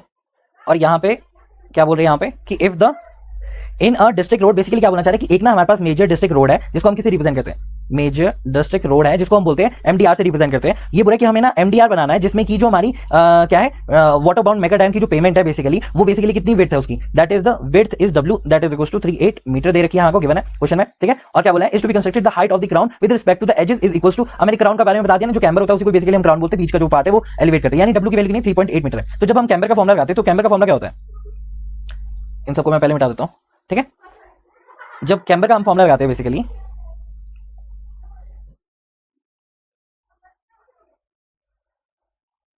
जब हम क्या करते हैं सबसे पहले तो हमको क्राउन की हाइट बतानी है। ठीक है, तो क्राउन की हाइट जो है बेसिकली क्राउन की हाइट, ठीक है, इसको मैं किससे रिप्रेजेंट कर सकता हूं, एच से रिप्रेजेंट करता हूं। ठीक है, अब इसने बोला कि जो हमारी क्राउन की हाइट है ना उसका फॉर्मुला होता है H is equals to W/2 multiply by slope. Clear हो गया। क्यों बोलते हैं, मान लो कि हमारा जो टोटल वेट है किसी भी रोड की, मान लो ये कितनी है, W है। ठीक है, ये कितनी है, W है। और हम जो हमारा कैमर होता है स्लो, जो हमारी कैमर होता है बेसिकली हम कहां प्रोवाइड करते हैं, बिल्कुल बीच में प्रोवाइड करते हैं। तो दैट इज वाई ये क्या होता है, W/2 मल्टीप्लाई बाय जो भी उसकी स्लोप है। क्लियर हो गया। अब दूसरा क्या बोला मैंने कि स्लोप कितनी रिक्वायर्ड होती है हमारे कैमर के लिए, जब हम किसकी बात करते हैं, वाटर बाउंड मेगाडैम की बात करते हैं, तो कितनी होती है वो 2.5 से लेकर 3% तक रहती है जनरली। ठीक है, तो 2.5 से लेकर 3% तक रहती है। तो हम क्या बोल सकते हैं कि 2.5 को मैं क्या लिख सकता हूं, 2.5 को 0.025 लिख सकता हूं, है ना, किसमें डेसिमल फॉर्म में लिख सकता हूं। तो यहाँ पे W कितना दिया था हमारे को, W is given as 3.8 metre, इसी के लिए हमको बनानी है। तो हम क्या बोल सकते हैं कि विड्थ हमारे पास 3.8 है, 2 डिवाइडेड बाय स्लोप कितनी है हमारे पास, स्लोप हम ले सकते हैं 0.025। अच्छा, ये जो स्लोप है बेसिकली आपको किसमें लेनी है, डेसिमल में लेनी है। ठीक है, ये हमेशा याद रखना। तो यहाँ पे कितना हो जाएगा, that is equals to 3.8 divided by 2 multiply by decimal कितना है 0.025। क्लियर हो गया। अब इसको सॉल्व करेंगे तो आंसर कितना आ जाएगा, 0.0 समथिंग आएगा, 49 आएगा, क्या आएगा, 3.8 मल्टीप्लाई बाय 0.025, ठीक है, divided by 2 is equals to 0.0475 आ रहा है, 0.0475 आ रहा है। क्लियर हो गया, 0.0475 मीटर आ गया। तो यहाँ पे हम राइट आंसर कौन सा हो जाएगा हमारे पास, 0.049। तो ये हमारे बिल्कुल क्लोज है जो हमारे आंसर है। तो हम यहाँ पे क्या बोल सकते हैं, this is the right answer. समझ में आपको किस तरह से करना है हमारा क्वेश्चन। 3.8 जो हमको दे रखा था, क्राउन की फॉर्मुला क्या है, जैसे W/2 मल्टीप्लाई बाय स्लोप, बस इतना पता होना चाहिए। दूसरा क्या पता होना चाहिए कि जो भी टाइप है उनकी क्या इंपॉर्टेंस है। अगर यहाँ पे कंक्रीट आता तो हम क्या लिखते हैं, हमारा कंक्रीट आता तो कितने लिखते हैं, 1.7 से लेकर 2% तक। उसके बाद क्या लिखते हैं, 2% से लेकर 2.5 तक, फिर क्या लिखते हैं 2.5 से लेकर 5% तक। ठीक है, इसके आसपास ही रहती है। रूरल एरिया में जनरली कितनी रहती है, 3% देते हैं। और ये जो वाटर बाउंड मेगाडैम है ना, ये वहीं पे यूज होता है। जैसे रूरल एरिया हो गया जहां पे लेस ट्रैफिक है, वहां पे हम इसका इस्तेमाल करते हैं। समझ में आपको क्वेश्चन क्या था, इजी क्वेश्चन था, कुछ भी नहीं था। बस क्वेश्चन आपको मैंने वो टेबल बता दिया जिससे कि आप क्या कर सकते हो, अंदाजा लगा सकते हो किस तरह से ये सब जो टाइप आएगी, बस इससे ऐसी क्वेश्चन आते हैं। ठीक है, ठीक है, समझ में आपको इससे यही क्वेश्चन आते हैं कि आपको सबसे पहले कैमर के फाइंड आउट करना है, क्राउन के फाइंड आउट करना है, बस यही इससे क्वेश्चन आते हैं। ठीक है, नेक्स्ट क्वेश्चन पे बढ़ते हैं। क्या बोल रहे question, if a crossover occurs between 2 mg parallel tracks of a same crossing number 1 इन 2, यानी एक हॉरिजॉन्टल के लिए 12 वर्टिकल जाना पड़ेगा, 12 की लेंथ जो है कवर करनी पड़ती है, with the straight immediate portion between the reverse curve and the distance between the centre of the track is this, the overall length of the crossover will be nearly बोला है ना। ठीक है, तो बेसिकली क्या है, इसमें बहुत सारी चीजें ठीक है आपको समझनी पड़ेगी। जैसे कि मैं यहाँ पे ड्रॉ कर लेता हूँ पहले, फिर आपको मैं बताऊंगा क्या क्या होता है। ठीक है, इसको मैं ड्रॉ कर लेता हूँ। तो ये दोनों मैंने यहाँ पे ड्रॉ कर दिए। एक क्या दिख रहा है आपको, क्रॉस ओवर, और दूसरा क्या दिख रहा है आपको, टर्न आउट। क्लियर हो गया। अच्छा, यहाँ पे क्रॉस ओवर बेसिकली क्या होता है, इसका क्या मतलब है, जैसे कि आपने देखी होगी, जैसे आपने कभी भी देखा होगा, जैसे आप रेलवे में जाते हो तो आपने देखा होगा कि एक जो ट्रेन है ना, बेसिकली मान लो यहाँ पे हमारी क्या एक ट्रेन चल रही है। अब इस ट्रेन को क्या करना है, मान लो गलत गलत गलत ट्रैक पे आ गया और इसे क्या करना है, चेंज करना है। जैसे यहाँ पे है वो, तो यहाँ पे अगर जैसे चेंज करना है तो बेसिकली एक क्रॉस ओवर दिया जाता है। अभी कौन सा है, ये लेफ्ट है, लेफ्ट साइड को है। दूसरा अगर जो मैं इसको निचली साइड को कर दूंगा तो वो क्या हो जाएगा, राइट हो जाएगा। तो इस ट्रेन को अगर जो यहाँ पे जाना है और ये रॉन्ग ट्रैक पे आ चुकी है तो ये क्या कर सकती है, क्रॉस ओवर की हेल्प से वो इस ट्रैक पे आ सकती है। क्लियर हो गया। दूसरा क्या है, ये जो क्रॉस ओवर है ना, तो मतलब एक ट्रेन को दूसरी ट्रेन तक, एक ट्रैक से एक ट्रेन को दूसरी ट्रैक पर अगर जाना है तो उसके लिए एक क्रॉस ओवर दिया जाता है, जिससे कि वो क्या करते हैं, बेसिकली मूव कर सके। क्लियर हो गया। इतने से पॉइंट मेरे जो भी मैंने आपको बताया। सेकंड ऑफ ऑल क्या है कि यहाँ पे टर्न आउट है बेसिकली देर का। ये टर्न आउट क्या है, मतलब जैसे कि एक ट्रैक है देर का, अब एक ट्रैक से शुरू हो रहा है हमारा क्या, दूसरा ट्रैक भी, तो उसी को हम क्या बोलते हैं, बेसिकली इसे हम टर्न आउट बोलते हैं। समझ में आया। दूसरा क्या है, एक और चीजें important, that is the parallel tracks. अब पैरेलल ट्रैक्स कौन से होंगे, ये दोनों क्या है, 1 and 2 is the parallel tracks. ठीक है, मान लो ट्रेन यहाँ से जा रही है और यहाँ से वापस आ रही है, तो मान लो दिल्ली टू अगर यहाँ से हमको कहीं जाना है तो दिल्ली से लेकर कहीं को भी जा रही हो तो वहां से जो वापस आएगी बेसिकली वो इस ट्रैक से आएगी। क्लियर हो गया। तो ये हो गया हमारे पैरेलल ट्रैक्स। ठीक है, टर्न आउट और क्रॉस ओवर। क्लियर हो गया। ये 2-3 पॉइंट जो है वो इंपॉर्टेंट है। दूसरे क्या है, एक तो यहाँ पे क्वेश्चन में बोला था, जैसे कि आपने देखा होगा, यहाँ पे लिखा होगा, मैंने देखो यहाँ पे क्या लिखा है क्वेश्चन में, क्या क्या इंपॉर्टेंट पॉइंट है। और दूसरा क्या लिखा है यहाँ पे, हाँ क्रॉसिंग नंबर यहाँ पे लिखा है। अभी क्रॉसिंग नंबर क्या होता है, बेसिकली जब भी हमारा ट्रैक है ना, जब भी हमारा क्या बेसिकली जो हमारा क्रॉसिंग नंबर है ना, हमारा शो क्या करता है, ये जैसे अभी यहाँ पे लिखा है 1 in 12।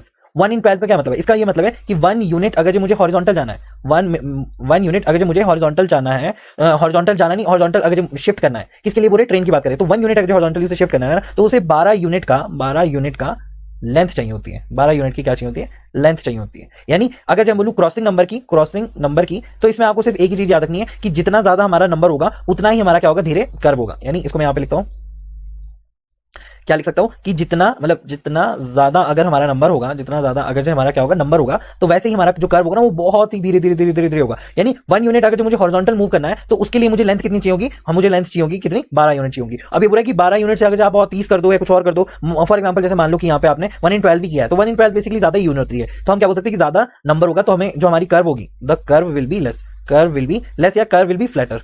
ठीक है, फ्लैट होगी। समझ में आया। और अगर जो हमारा ज्यादा हुआ, अगर जो हमारा क्या हुआ, ज्यादा कम हुआ नंबर, अगर जो कम हुआ नंबर, फॉर एग्जांपल 1 in 8 दे दिए, तो हमारा जो कर्व होगा बेसिकली क्या होगा, तेज होगा। तो यहां पे क्या लिख सकते हैं, तेज कर्व, है ना, यानी शार्प कर्व। तो बस ये 2-4 इंपॉर्टेंट पॉइंट्स थे जो मैंने आपको बताने थे। अब क्वेश्चन की तरफ बढ़ते हैं। क्वेश्चन क्या बोल रहा है बेसिकली, क्या बोल रहा है यहाँ पे, ये वाला नीचे वाला क्या बोला है, if a cross over occurs between the 2 mg parallel tracks. ये जो 2 ये क्या लिखा है, mg पैरेलल ट्रैक्स लिखा है ना, यानी ये क्या लिखा है, mg is equals to metre gauge.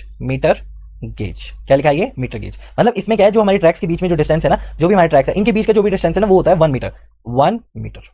1 कितना होता है, 1 मीटर होता है। क्लियर हो गया। Parallel tracks of a same crossing number, जिसका कितना है 1 in 12, बेसिकली 1 अपॉन n की वैल्यू कितनी है यहाँ पे 12 है, with straight immediate portion between the reverse curve and the distance between the centre of the track is 3.5 metre. ठीक है, तो डिस्टेंस बिटवीन कितना हो गया हमारे पास, दैट इज द 3.5 मीटर हो गया। The overall length of the cross over, basically हमको फाइंड आउट क्या करना है, length of the cross over find out करना है, length of the cross over we have to find out. Clear हो गया। अब इसके भी दो फॉर्मूले होते हैं, जैसे मैं length of the cross over की बात कर रहा हूं ना, तो इसके भी दो फॉर्मूले होते हैं। कौन कौन से, एक तो पहला होता है हमारा क्या कि 2 into n into d। ठीक है, ये अप्रोक्सीमेट होता है। और दूसरा कितना होता है, दैट इज द 2 into 16, नहीं 16 into होता है, कितना होता है 16 into d होता है। ठीक है, ये दो हमारे क्या होते हैं, length of the cross over find out करने के लिए होते हैं। ठीक है, अब मैं बताता हूं कैसे। सबसे पहले अगर मुझे यहाँ पे मैं बताता हूं, इसको मैं मिटा देता हूं फिर बताता हूं।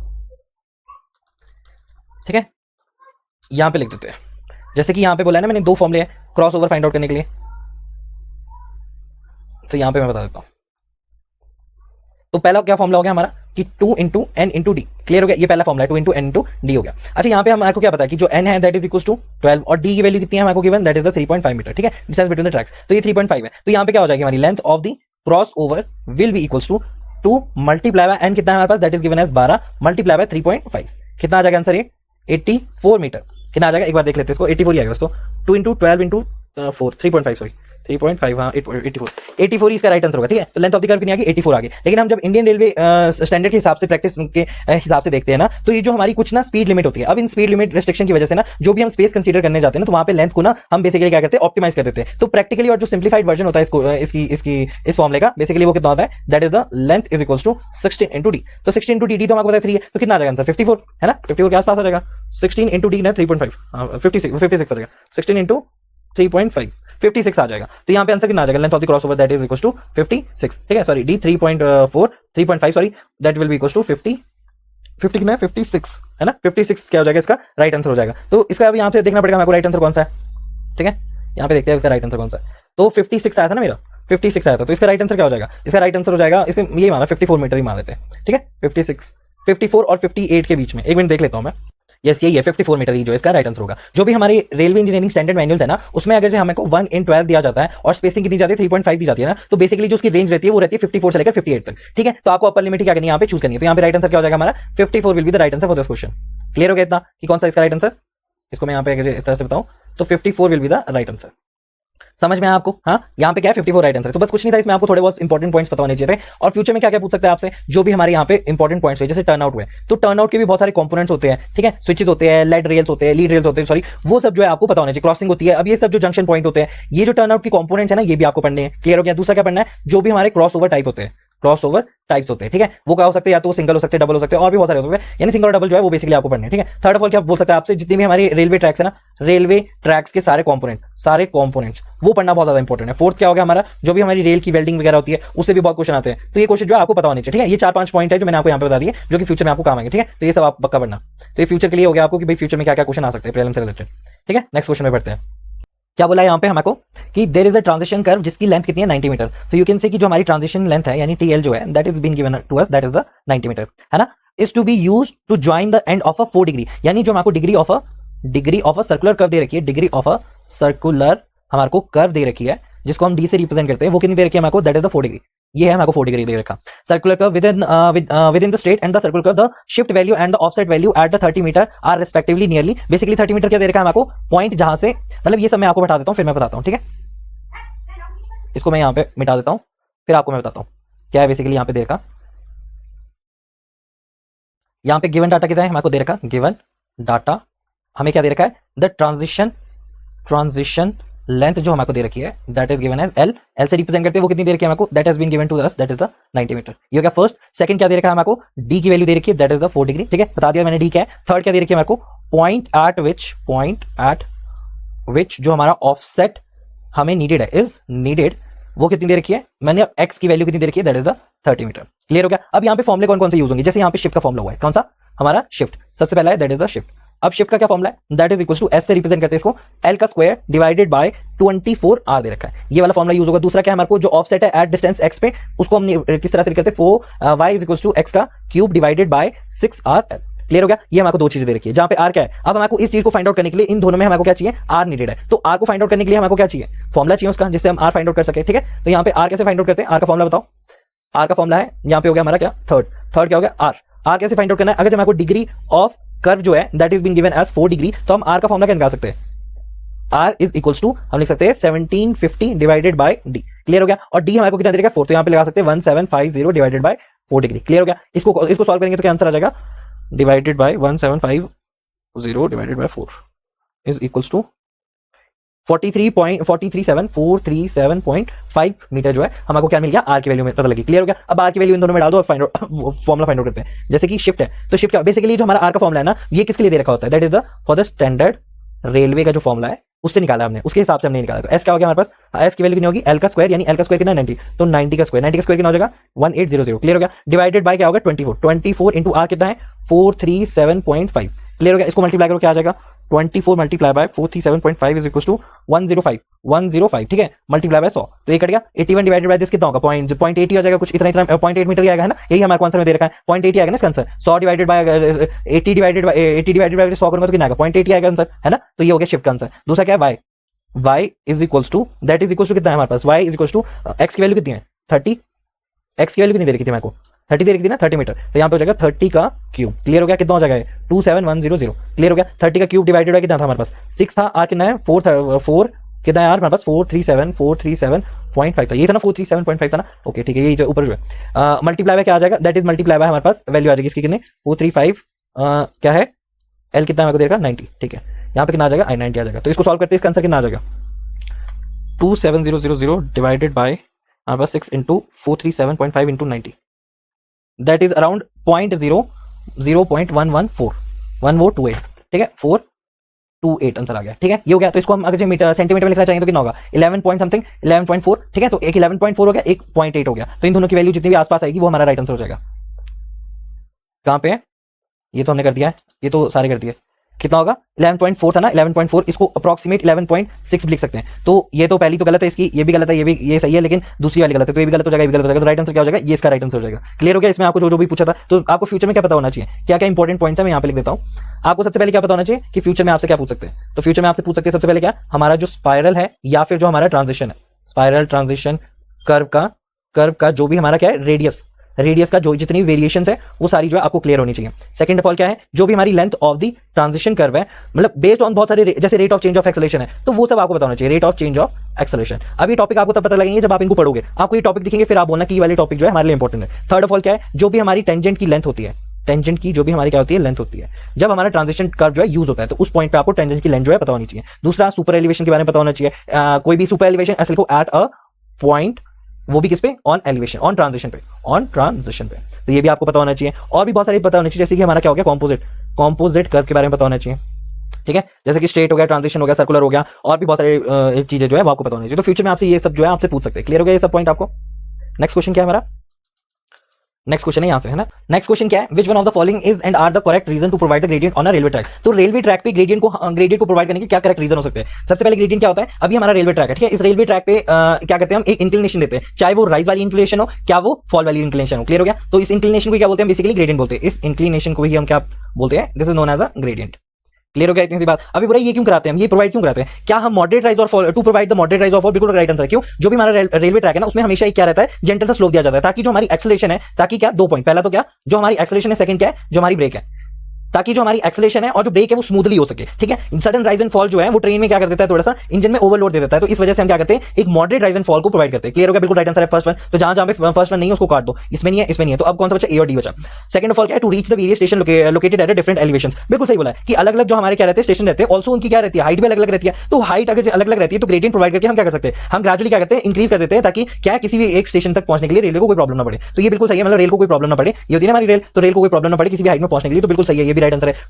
To reduce the cost of earthwork, बिल्कुल सही बात की इसने। जब हम बात करते हैं ना, जैसे हम ये रेलवे ट्रैक बिछाने की बात करते हैं, तो यहाँ पे जो पूरा पाथ है, इस पूरे पाथ को अगर हम लेवल बनाने के चक्कर में पड़ गए, तब तो हमको बहुत ज्यादा कटिंग और फिलिंग करानी पड़ेगी, और जिसकी वजह से क्या होगा, हमारा जो पैसा है, कॉस्ट है वो बहुत ज्यादा हाई हो जाती है। तो हम क्या करते हैं, जो भी हमारी कंटूर है उसी के हिसाब से हम क्या करते हैं, राइज और फॉल को प्रोवाइड करते हैं, ताकि हम अर्थवर्क के काम से बच सके। जहां पे हमको फॉल करना, अगर ये चीज है, ठीक है, ये चीज है, तो राइज एंड फॉल इजीली हो जाएगा। अगर तुमको एक लेवल बनाना पड़ेगा, तो यहाँ पे आपको क्या करना पड़ेगा, कटिंग करनी पड़ेगी, यहाँ पे फिलिंग करनी पड़ेगी, यहाँ पे कटिंग, यहाँ पे फिलिंग, ये करते करते आपको बहुत ज्यादा कॉस्ट लग जाएगा। तो इस वजह से ये भी आंसर क्या हो जाएगा, राइट हो जाएगा आपका। तो सारे आंसर में से सबसे कौन सा है, डी है, D is the right answer. क्यों? क्योंकि देखो तीनों चीजें जो है इसमें डी क्या है, 1 2 3, तो तीनों चीजें जो है इसमें, ये हमारा क्या हो जाएगा, राइट हो जाएगा, क्योंकि तीनों ही हमारे इंपॉर्टेंट पॉइंट है to provide the railway track में ग्रेडियंट। क्लियर हो गया? हमारा ये हो सकता है। दूसरा क्या है कि कोई भी क्या क्या पूछेंगे आपसे फ्यूचर में क्या पूछ सकते हैं आपसे, यही पूछेंगे कि रूल क्या है, रूल फॉर ग्रेडियंट, क्या क्या रूल है, कैसे कैसे प्रोवाइड करना है, क्या क्या प्रॉब्लम है, क्या क्या चीजें है, वो सब जो है आपको इंपॉर्टेंट है। ये टॉपिक जो है, ये सब ये टॉपिक्स है, और ये टॉपिक्स को डायरेक्टली आपने क्या करना है, देखना है। ठीक है, दूसरा क्या हो गया कि हमारा जो कंपनसेशन होता है ना for the curvature, compensation for the curvature, तो ये भी क्या है, इंपॉर्टेंट पॉइंट है। अगर जो आपको फ्यूचर में क्वेश्चन टैकल करने, तो ये आपको ये पढ़ना पड़ेगा। क्लियर हो गया? और दूसरा क्या है कि मैक्सिमम अलाउडेबल ग्रेडियंट, कितना मैक्सिमम अलाउडेबल ग्रेडियंट जो है वो आप दे सकते हो किसी भी हिली टेरेन में। क्लियर हो गया? ये भी आपसे पूछ सकता है। सेकंड, फोर्थ क्या पूछ सकता है आपसे अर्थवर्क की कैलकुलेशन के बारे में भी क्वेश्चन पूछ सकता है। अर्थवर्क कैलकुलेशन से भी रिलेटेड जो है आपसे क्वेश्चन पूछ सकता है। ये जो हमारे पॉइंट्स है ना, ये सारे पॉइंट जो है मेंस के लिए भी इंपॉर्टेंट है। ये मत समझना कि मैं फ्यूचर के लिए बता रहा हूं, तो फ्यूचर में मेंस भी आ जाता है, प्रीलिम्स भी आ जाता है, तो ये इंपॉर्टेंट जो है पॉइंट आपको पढ़ने पड़ेंगे। क्लियर हो गया? ये वाले इंपॉर्टेंट पॉइंट्स के बारे में भी आपको क्लियर हो गया जो मैंने आपको बोले। ठीक है, सेकंड ऑफ ऑल, अब लास्ट क्वेश्चन पे देखते हैं क्या है हमारा, इसको देखते हैं। पहले इन सबको मैं उठा देता हूं। क्या है हमारे पास कि an exit taxiway for an airport is to be design, ठीक है, if the turn off speed is 80 kmph and the coefficient of friction between the tyres and the pavement surface is 0.13, the radius of the central curve will be nearly. तो यहां पे क्या बोलना चाह रहा है, पहले तीन चार चीजें इंपॉर्टेंट, जैसे कि टैक्सीवे, ठीक है, टैक्सीवे, एक तो पहला क्या है टैक्सीवे, सेकंड क्या है हमारे पास, एग्जिट टैक्सीवे। क्लियर हो गया? थर्ड ऑफ ऑल क्या है हमारे पास, थर्ड ऑफ ऑल है इसमें टर्न ऑफ स्पीड कोएफिशिएंट, ठीक है, कोएफिशिएंट का, हाँ ये कोएफिशिएंट, यहां पे क्या है, that is the lateral coefficient के बारे में बोला है। फोर्थ वन क्या है हमारे पास, फोर्थ वन है हमको देखा टर्निंग रेडियस, ठीक है, टर्निंग रेडियस।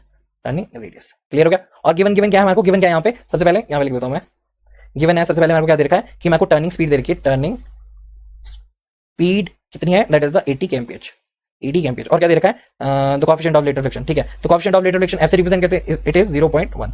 क्लियर हो गया? 0.13, तो इसको मैं यहाँ पे कर देता हूँ। ठीक है, ये सब पॉइंट जो है आपको दे रखे हैं। बेसिकली जब हम टैक्सीवे की बात करते हैं ना, तो टैक्सीवे बेसिकली क्या होता है, इसको मैं मिटा देता हूं पहले, टैक्सीवे, ठीक है, ये सब मैंने मिटा दिया। अब देखते हैं क्या है क्वेश्चन, क्या है बेसिकली यहाँ पे देखते हैं। तो सबसे पहले क्या बोला हमको कि जब हम बात करें किसकी, टैक्सीवे की बात करें, तो टैक्सीवे क्या होता है, वो पाथ, ये ऐसा पाथ होता है जो कनेक्ट करता है हमारे टर्मिनल्स और हैंगर्स को, क्या करता है, connect the connect the runway two terminals और हैंगर्स। क्लियर हो गया इतना सा पॉइंट? क्या है एग्जिट टैक्सी वे? क्या हो गया, जो भी हमारा एयरक्राफ्ट का रनवे होता है ना, अब उस रनवे से बाहर निकलना होता है जहाज को, तो जब वो बाहर निकलता है ना, तो उसको जब वो लैंड कर जाता है तो उसके बाद उसे क्या करना पड़ता है, हमारे रनवे से क्या करना पड़ता है, एग्जिट करना पड़ता है, तो उसी को हम क्या बोलते हैं, एग्जिट टैक्सी वे। क्लियर हो गया, एग्जिट टैक्सी वे, तब इसका यूज होता है। क्लियर हो गया। दूसरा क्या है, लेटरल कोएफिशिएंट, जो हमारा क्या है, रोड और टायर के बीच में होगा, रोड और टायर के बीच में होगा। ठीक है, उसको क्या बोलते हैं हम, उसको बोलते हैं हम क्या, lateral coefficient, lateral of basically क्या है, lateral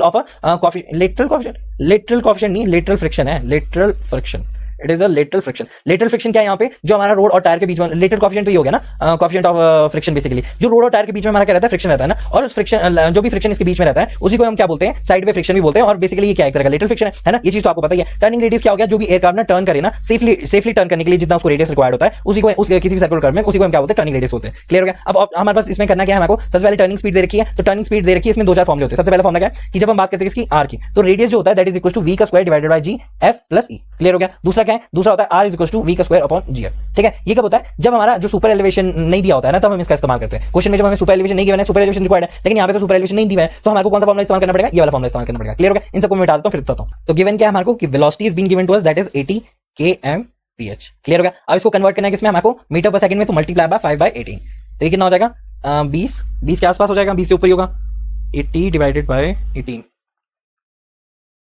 that is equals to 22.22 हमारे पास क्या आ गया, मीटर पर सेकंड में आ गया। वेलोसिटी दे दिया ना, ये मेरे को गिवन डाटा, ठीक है, data is being given to us. दूसरा क्या है, दूसरा है हमारे पास क्या, ये दे दिया, लेटरल फ्रिक्शन दिया था, कितना दिया था, 0.13 इज गिवन टू अस। ठीक है, और जी तो आपको पता है ये सबको यूनिवर्सल है, कांस्टेंट वैल्यू है, मीटर पर सेकंड का स्क्वायर। क्लियर हो गया। तो रेडियस का फॉर्मूला कौन सा लगेगा, जिसमें सुपर एलिवेशन हमें गिवन नहीं है, तो हम क्या बोल सकते हैं, 22.22 का square divided bye 9.81 multiply by कितना है, 0.13। ठीक है, कितना आएगा अराउंड 10 400 के अराउंड आना चाहिए वैल्यू है ना, 22.22 का square divided bye 9.81 multiply by 0.13, कितना आ गई वैल्यू, 387.38, ये वैल्यू आ गई 387.1 मीटर। ठीक है, अब 387.1 मीटर देखते हैं, क्वेश्चन में तो दिया था पॉइंट पे 338 है ना, तो 8 के आसपास क्या हो गया हमारा, 94 हो गया। तो यहाँ पे क्या बोल सकते हैं, 387 यानी 390 के आसपास हो गया, और 72 तो से कम हो गया, तो यहाँ पे 394 जो है हमारा राइट आंसर हो जाएगा। क्लियर हो गया किस तरह से आना था। अब फ्यूचर में क्या क्या पूछ सकते हैं आपसे पूछ सकते हैं कि हमारी जो सुपर एलिवेशन है, super elevation on a taxiway, इसके बारे में पूछ सकते हैं। दूसरा क्या पूछ सकते हैं आपसे, जो भी हमारा एयरक्राफ्ट है, उस एयरक्राफ्ट का जो भी हमारा टर्निंग रेडियस होता है, अब इस टर्निंग रेडियस के बेसिस पे आपको क्या करना पड़ता है, डिजाइन करना पड़ता है। तो डिजाइन स्पीड आपको क्या करनी पड़ेगी, वहां पे चेक करनी पड़ेगी। तो ये भी क्या इंपॉर्टेंट पॉइंट है, ये भी फ्यूचर में पूछा जा सकता है आपसे। ठीक है, तो हमारा नेक्स्ट क्या हो गया, that is the friction well for different payments. ठीक है, जो हमारी फ्रिक्शन वेल्स होती है किसके लिए, फॉर द डिफरेंट पेमेंट्स के लिए, वो सब जो है इंपॉर्टेंट होता है। अब ये जो है आपको फ्यूचर में पूछा जा सकता है। ICAO स्टैंडर्ड्स भी पूछे जा सकते हैं, किसके लिए होते हैं वो स्टैंडर्ड, किसके लिए होते हैं, फॉर द टैक्सी वे के डिजाइन के लिए। ठीक है, तो ये छोटा सा पॉइंट है कि यहां से आपसे पूछा जा सकता है। क्लियर हो गया इतना सा। तो ये हमारा कितना था, 65 क्वेश्चन था। ओके, अब आगे बढ़ते हैं।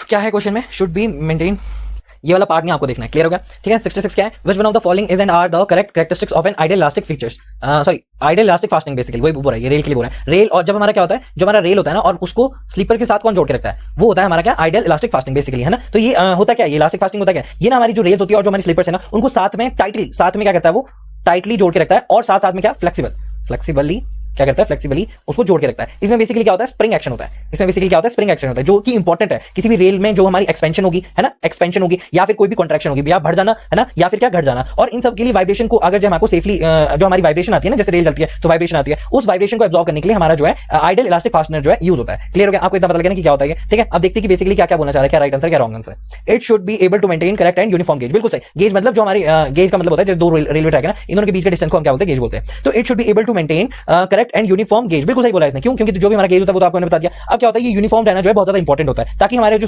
ट्रेन है ना, वो बिल्कुल स्मूथली चले और ना बिल्कुल सेफ ट्रेन ऑपरेशन हो। तो ये क्या हो गया, राइट आंसर हो गया। It should B of a very particular type, नहीं ये थोड़ी सी वेग स्टेटमेंट है। क्यों, जो हमारा फास्टनर है ना, जो भी फास्टनर की टाइप है ना, वो ना लोकेशन के हिसाब से चेंज हो सकती है। ठीक है, किसी भी पर्टिकुलर टाइप की बोलना ये कोई करेक्ट इन्फॉर्मेशन नहीं है, और ना ही कोई टेक्निकल टर्म है। तो आप ऐसा बोल सकते हैं कि हर एक लोकेशन के साथ आपको जो है ये चेंज करना पड़ता है। तो ये क्या हो जाएगा, रॉन्ग आंसर हो जाएगा। It shall offer elasticity of a low, ये तो है ही नहीं। क्यों, उसका काम ही क्या है, हमारा जो इसका काम है बेसिकली क्या है, इलास्टिसिटी देना। यहाँ पे लिखा है लो लेवल, तो ये तो बिल्कुल गलत हो जाएगा। तो 3 भी गलत है, 1 सही है ना, 3 ओनली गलत है, ये भी गलत है। तो 1 ही क्या होगा, इसका ऑप्शन नंबर सही हो जाएगा, कौन सा, पहला। क्लियर हो गया, इतनी सी बात, छोटा सा था 8 पॉइंट ना। और इससे रिलेटेड आपको फ्यूचर में भी पूछ सकते हैं बहुत सारे पॉइंट, जैसे कि क्या पूछ सकते हैं आपसे, आपसे पूछ सकते हैं ये मतलब बहुत सारे आप इससे रिलेटेड पढ़ लेना, ऐसे बहुत चीजें पूछ सकते हैं, मेरे को याद नहीं आ रहा है। ये पूछ सकते हैं आपसे रेल के बारे में पूछ सकते हैं, ठीक है, रेल या फिर जो रेल में आने वाली क्रीप है, ठीक है, और जो हमारी फास्टनर है और जो हमारी क्या है फास्टनिंग है, उनका क्या क्या रोल है वो आपसे पूछ सकते हैं। क्लियर हो गया। सेकंड ऑफ ऑल क्या पूछ सकते हैं आपसे, जो भी हमारी लॉन्गिट्यूडनल और जो हमारी क्या लेटरल जो हमारी रेजिस्टेंस है किससे, बाय अ फास्टनर, ये भी पूछ सकते हैं आपसे, इससे रिलेटेड भी क्वेश्चन आपसे पूछे जा सकते हैं। तो इंपॉर्टेंट पता लगा आपको क्या क्या पूछ रहे हैं कि रेल और हमारी ये सब चीजें पूछ रहे हैं, ठीक है, जो हमारी रेल है और जो क्रीप है, और भी इससे बहुत ज्यादा इंपॉर्टेंट पॉइंट है, वो भी आप ध्यान में रख लेना, मेरे को अभी समझ नहीं आ रहा है, अभी मेरे को याद नहीं आ रही है वो कौन सा पॉइंट है, ठीक है, तो आप ये क्या कर सकते हो, इसको दोबारा से पढ़ सकते हो, ठीक है। नेक्स्ट क्वेश्चन में बढ़ते हैं। नेक्स्ट क्वेश्चन क्या है, क्या बोल रहा है, which of the following equipments are used for track recording by Indian railway. तो कौन कौन से हो गए, ये भी होता है, ट्रैक रिकॉर्डिंग कार भी होती है, रेलवे फ्लॉ डिटेक्टर भी होता है, और ये वाला भी होता है, ठीक है। तो राइट आंसर क्या हो जाएगा, first one will be the right answer, ठीक है। कौन कौन सा ये इक्विपमेंट, तो अब ये सारे जो है आपको खुद पढ़ने हैं, ठीक है। और मतलब यही बता दो, जो हमारी ट्रैक रिकॉर्डिंग ट्रॉली होती है ना, बेसिकली ये हमारी ट्रैक करती है, जो भी हमारी लेवल है उसको करती है, जो भी हमारा कर्वेचर है उस सबको रिकॉर्ड करती है। ट्रैक रिकॉर्डिंग क्या क्या होती है, एक तरह की ना फुली इंस्ट्रूमेंट कोच होती है बेसिकली, और ये ना हाई स्पीड डाटा को कैलकुलेट करने के लिए, यानी उसको रिकॉर्ड करने के लिए यूज होती है ट्रैक रिकॉर्डिंग कार, ठीक है। रेल फ्लॉ डिटेक्टर क्या हो गया, जो भी हमारे क्रैक्स हो गए, जो हमारी रेल है ना उसके अंदर जितने भी हमारे क्रैक्स होते हैं और जितने भी हमारे फ्लॉज रहते हैं उन सबको क्या करती है, डिटेक्ट करती है। और ये क्या डिटेक्ट नहीं करती है, जो भी हमारी ट्रैक की ज्योमेट्री, जो हमारी क्या करती है ट्रैक रिकॉर्डिंग ट्रॉली है, ये इसको डिटेक्ट नहीं करती है, यानी क्या, जो हमारी ट्रैक की ज्योमेट्री है उसको रिकॉर्ड ये नहीं करती है, ठीक है। और अगला क्या हो गया, हैलेट ट्रैक रिकॉर्डर। ये जो हैलेट ट्रैक रिकॉर्डर होता है, ये क्या एक तरह का इंस्ट्रूमेंट होता है, ये क्या करता है, हमारी स्पीड को, हमारी अलाइनमेंट को, है ना, और जो हमारी राइड क्वालिटी है उसको देखता है, राइड क्वालिटी को देखता है। तो ये सारे इंपॉर्टेंट पॉइंट्स अभी मैंने ऐसे शॉर्ट में बताए, लेकिन आपको ये सेल्फ खुद पढ़ने हैं, ठीक है, कौन कौन से ये होते हैं कि नहीं। और राइट आंसर आपको पता लगेगा कि सारे सारे क्या होते हैं हमारे इंडियन रेलवे यूज करता है। क्लियर हो गया। तो राइट आंसर क्या हो जाएगा, A will be the right answer. और भी इसके साथ और भी इंपॉर्टेंट पॉइंट है, जैसे कि हमारी होती है ऑसिलोग्राफ, ये भी इंपॉर्टेंट है, ये भी पढ़ना है आप, ठीक है। जो भी हमारे पोर्टेबल एक्सलोमीटर होता है, ये भी आपको पढ़ना है, ठीक है। ऐसी छोटी मोटी टर्म्स नहीं है, ये बहुत अच्छी टर्म्स है, इनको पढ़ना है जरूरी, ठीक है। और जो भी हमारे रेल में फ्लॉज होते हैं, रेल में जितने भी हमारे फ्लॉज होते हैं, उनको फ्लॉज को डिटेक्ट करने वाले डिटेक्शन क्या क्या हमारे मेथड्स रहते हैं, ठीक है, जैसे कि अल्ट्रासोनिक हो गया, ठीक है, या फिर कोई इंडक्शन हो गया, ये सब जो है आपको पढ़ने हैं, ठीक है। फोर्थ वन क्या हो गया, जो हमारी ट्रैक रिकॉर्डिंग कार होती है, टीआरसी होती है बेसिकली, उसके जो पैरामीटर्स है, उसके पैरामीटर्स बहुत इंपॉर्टेंट है, ये हमेशा पढ़ के जाना। और जो भी उसकी रीडिंग होती है, ठीक है, ये भी इंपॉर्टेंट है, तो ये सब आप पक्का पढ़ के जाना, ठीक है। कौन कौन से हो गया, ऑसिलेटरी ग्राफ कर्व हो गया, पोर्टेबल एक्सेलेरोमीटर हो गया, हमारी रेल की फ्लॉज के बारे में पढ़ना है, और कौन सा पढ़ना है, ट्रैक रिकॉर्डिंग कार के बारे में पढ़ना है, ठीक है। उसके पैरामीटर्स जो है वो बहुत ज्यादा इंपॉर्टेंट है और उसकी रीडिंग्स भी इंपॉर्टेंट है।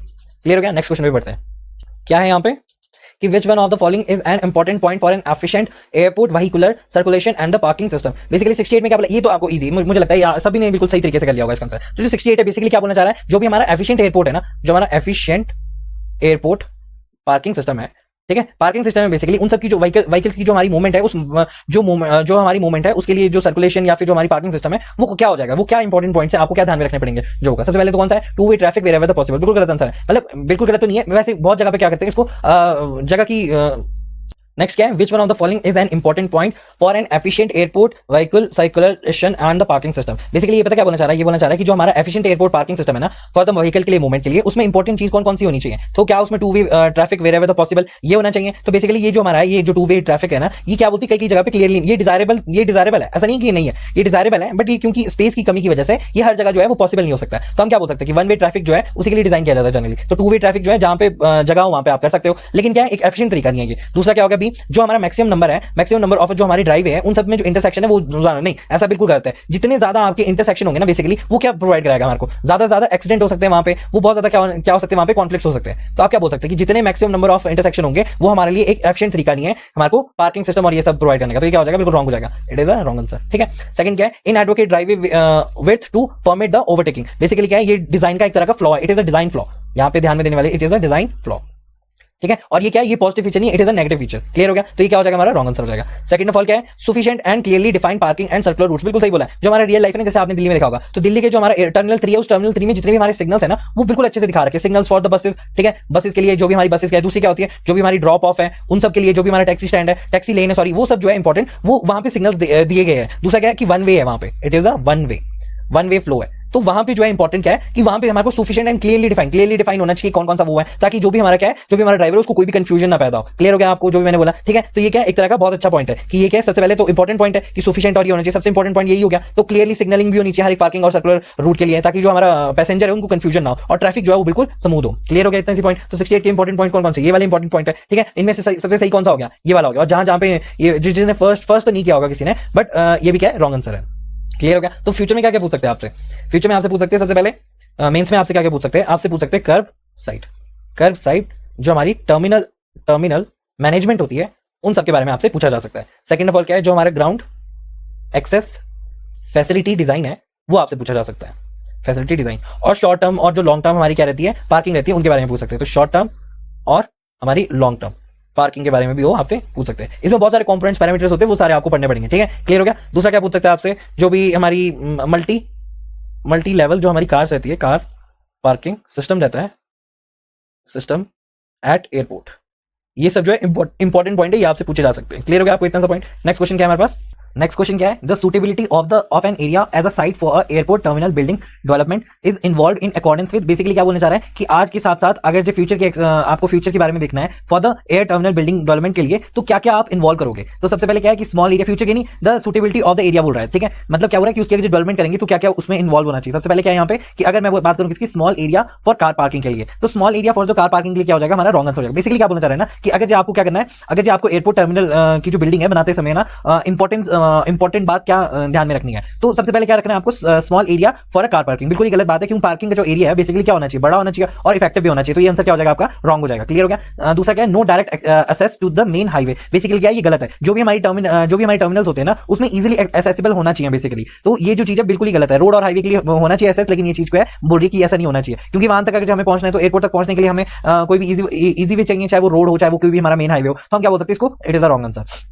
सी क्या है हमारा, distinct location with respect to the runway. ये भी क्या है, गलत है। जो भी हमारी टर्मिनल बिल्डिंग्स होगी ना, अब टर्मिनल बिल्डिंग की जो रनवे है, रनवे के बिल्कुल क्या होना चाहिए, करीब होना चाहिए और अलाइंड होना चाहिए, ताकि जो हमारा जो भी हमारी लोकेशन है उसमें टाइम, जो भी लोकेशन है उसमें पहुंचते टाइम ना हमें टाइम का लॉस ना होना पड़े। तो ये भी क्या हो जाएगा, रॉन्ग आंसर हो जाएगा। Location with respect to the runway, distinct location with respect to the runway. Clear हो गया ये चीज है ना। तो इसका राइट आंसर क्या हो जाएगा, लास्ट वन। क्या बोलना चाह रहा है कि sufficient area for the first stage of building development with the possibility of a future expansion. Basically क्या बोलना चाह रहा है कि जो हमारा एयरपोर्ट है ना, अब इस एयरपोर्ट में जो ट्रैफिक है, ट्रैफिक कौन किस की वजह से होता है, हमारे पैसेंजर और जो कारों की वजह से। अब ये टाइम के साथ ना बढ़ते रहते हैं, they are increasing with increase in the time. तो हम क्या बोल सकते हैं कि अगर पहले हमने एक्स्ट्रा लैंड या फिर जो एक्सपेंशन है, अगर उसको हमने प्लान नहीं बनाया, तो फ्यूचर में हमारे को जो बिल्डिंग डेवलपमेंट चाहिए उसके लिए हमारे पास जगह ही नहीं बचेगी। तो हमें पहले ही प्लान करके क्या रखना पड़ेगा कि जो हमने ये एयरपोर्ट बनाया उसमें जितना भी एरिया हमने अभी तक किया है, उसके साथ साथ फ्यूचर एक्सपेंशन के लिए भी आपको क्या करना पड़ेगा, थोड़ी सी जगह छोड़नी पड़ेगी। थोड़ी सी क्या मतलब जगह छोड़नी पड़ेगी, ताकि क्या है हमारे फ्यूचर की जो बिल्डिंग है वो वहां पे कंस्ट्रक्ट हो सके। समझ में आया आपको, है ना। तो यही चीज जो है इंपॉर्टेंट है, और यही चीज बोली कि sufficient area for the first stage of building development with the possibility of a future expansion. First stage में तो होनी चाहिए जितनी भी है, और जो हम बाद में देखेंगे फ्यूचर के लिए तो हम और बिल्डिंग भी बना सके। तो बिल्कुल क्लियर आंसर है। 169 तो पता ही था आपको। तो इसका राइट आंसर क्या हो जाएगा, यही हो जाएगा।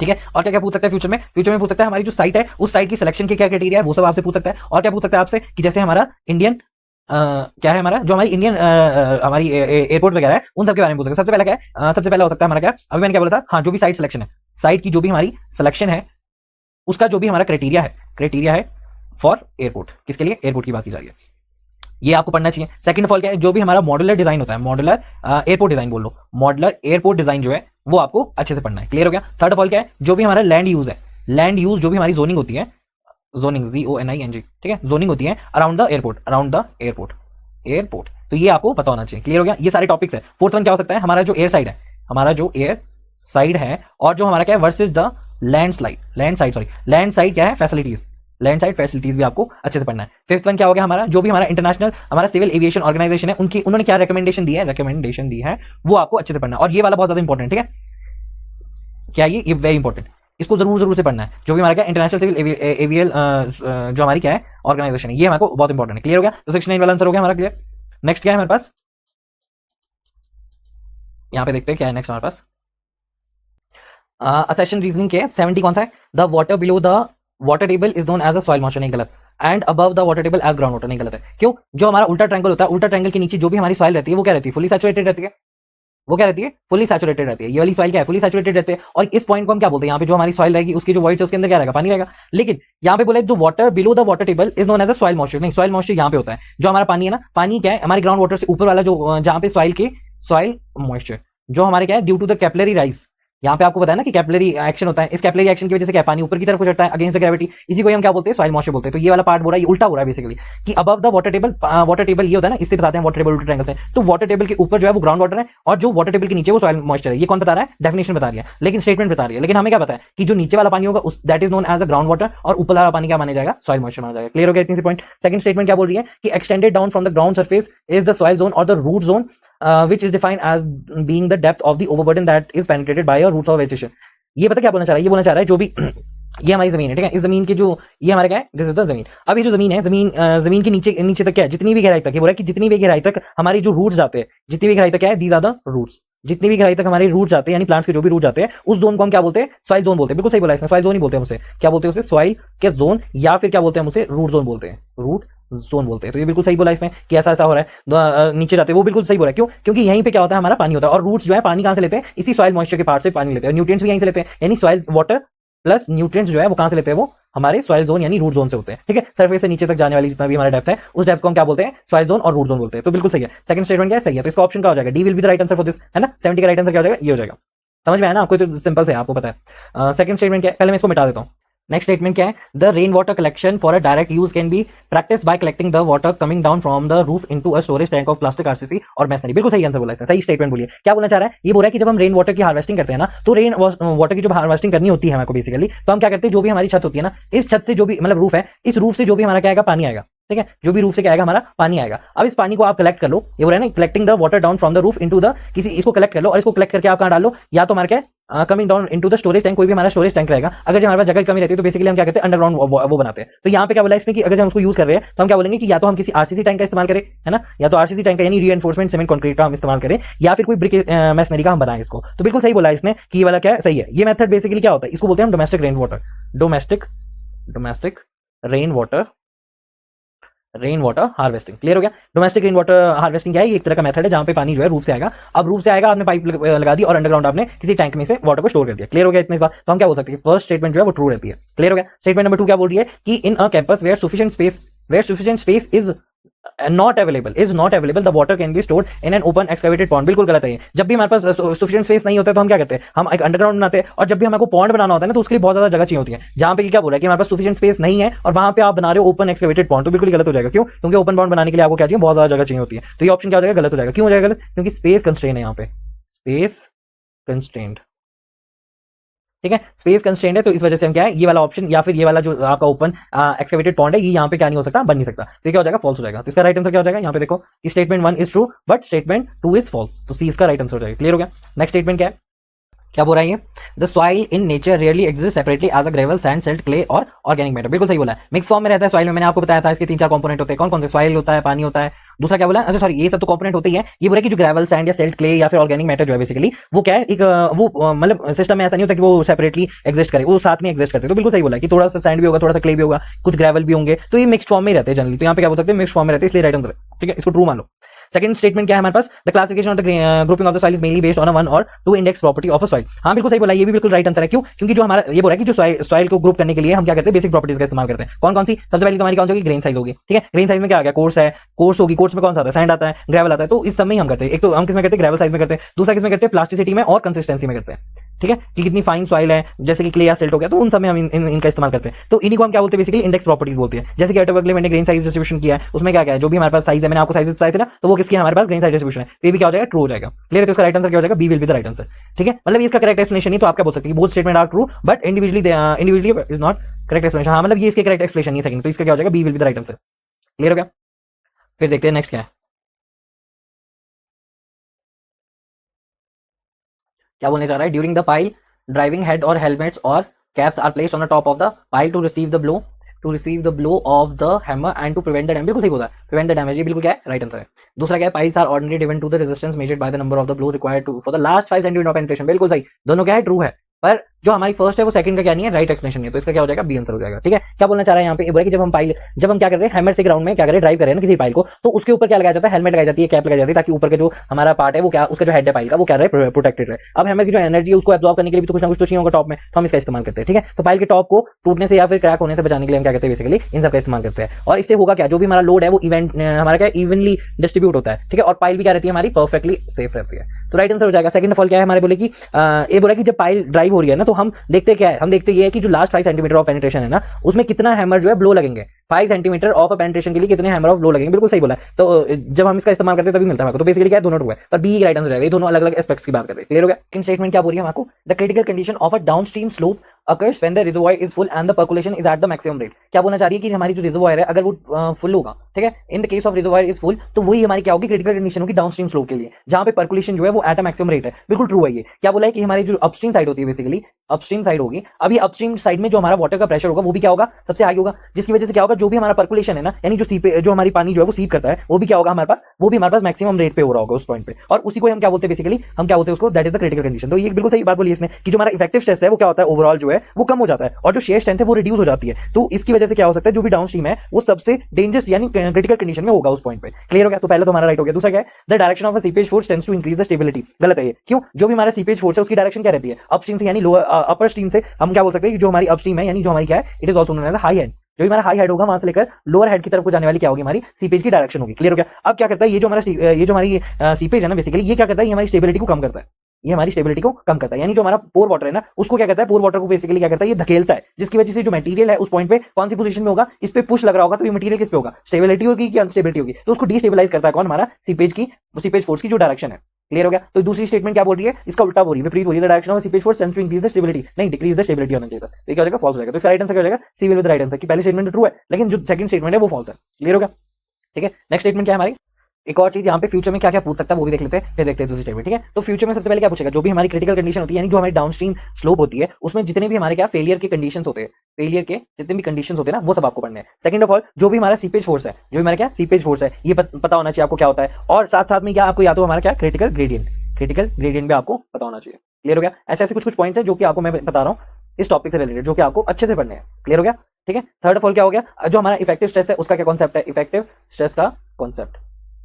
ठीक है, इफेक्टिव स्ट्रेस का कॉन्सेप्ट वो भी आपको अच्छे से पढ़ना है। दूसरा क्या होगा, जो भी हमारा रैपिड ड्रॉ डाउन होगा, रैपिड जो हमारा क्या होगा, बेसिकली ड्रॉ डाउन होगा, DOWN डाउन होगा, वर्सेस द जो भी हमारा क्या है फुल रिजर्वायर है, फुल रिजर्वायर की कंडीशंस है, फुल रिजर्वायर की कंडीशंस है। तो ये इंपॉर्टेंट पॉइंट्स है जो कि आपको पढ़ने हैं। ठीक है, सीपेज के बारे में है तो सीपेज के बारे में पढ़ना है, और सीपेज, अच्छा एक और है सीपेज लाइन के बारे में भी आपको पढ़ना है। ठीक है, सीपेज लाइन क्या हो गया हमारा फिफ्थ, इसको हम क्या बोलते हैं वैसे, basically ferritic line. Ferritic line क्या होती है, क्यों होती है, स्पेशली किसके लिए, अर्थ डैम के लिए आपको ज्यादा पढ़ने हैं, अर्थ डैम के लिए। क्लियर हो गया। अभी फ्यूचर में पूछ सकते हैं ये वाले क्वेश्चन, तो इंपॉर्टेंट भी हो जाएंगे। अब आपको पता लगे क्या क्या हमको अच्छे से क्लियर करना है। ठीक है, नेक्स्ट स्टेटमेंट देखते हैं, इसको मैं मिटा देता हूं पहले। नेक्स्ट स्टेटमेंट क्या बोल रही है हमको, the dynamic surveying implies some sort of a motion, it allow user to move during the surveying and to collect data on move. तो बिल्कुल सही बोलिए, it is a true condition. क्या बोलना चाह रहा है यहाँ पे कि जैसे कि हमारी डायनेमिक सर्वेइंग की बात हो रही है, तो डायनेमिक सर्वेइंग क्या होता है, एक तरह का मूविंग सर्वेइंग टेक्निक होता है, it is a moving surveying technique.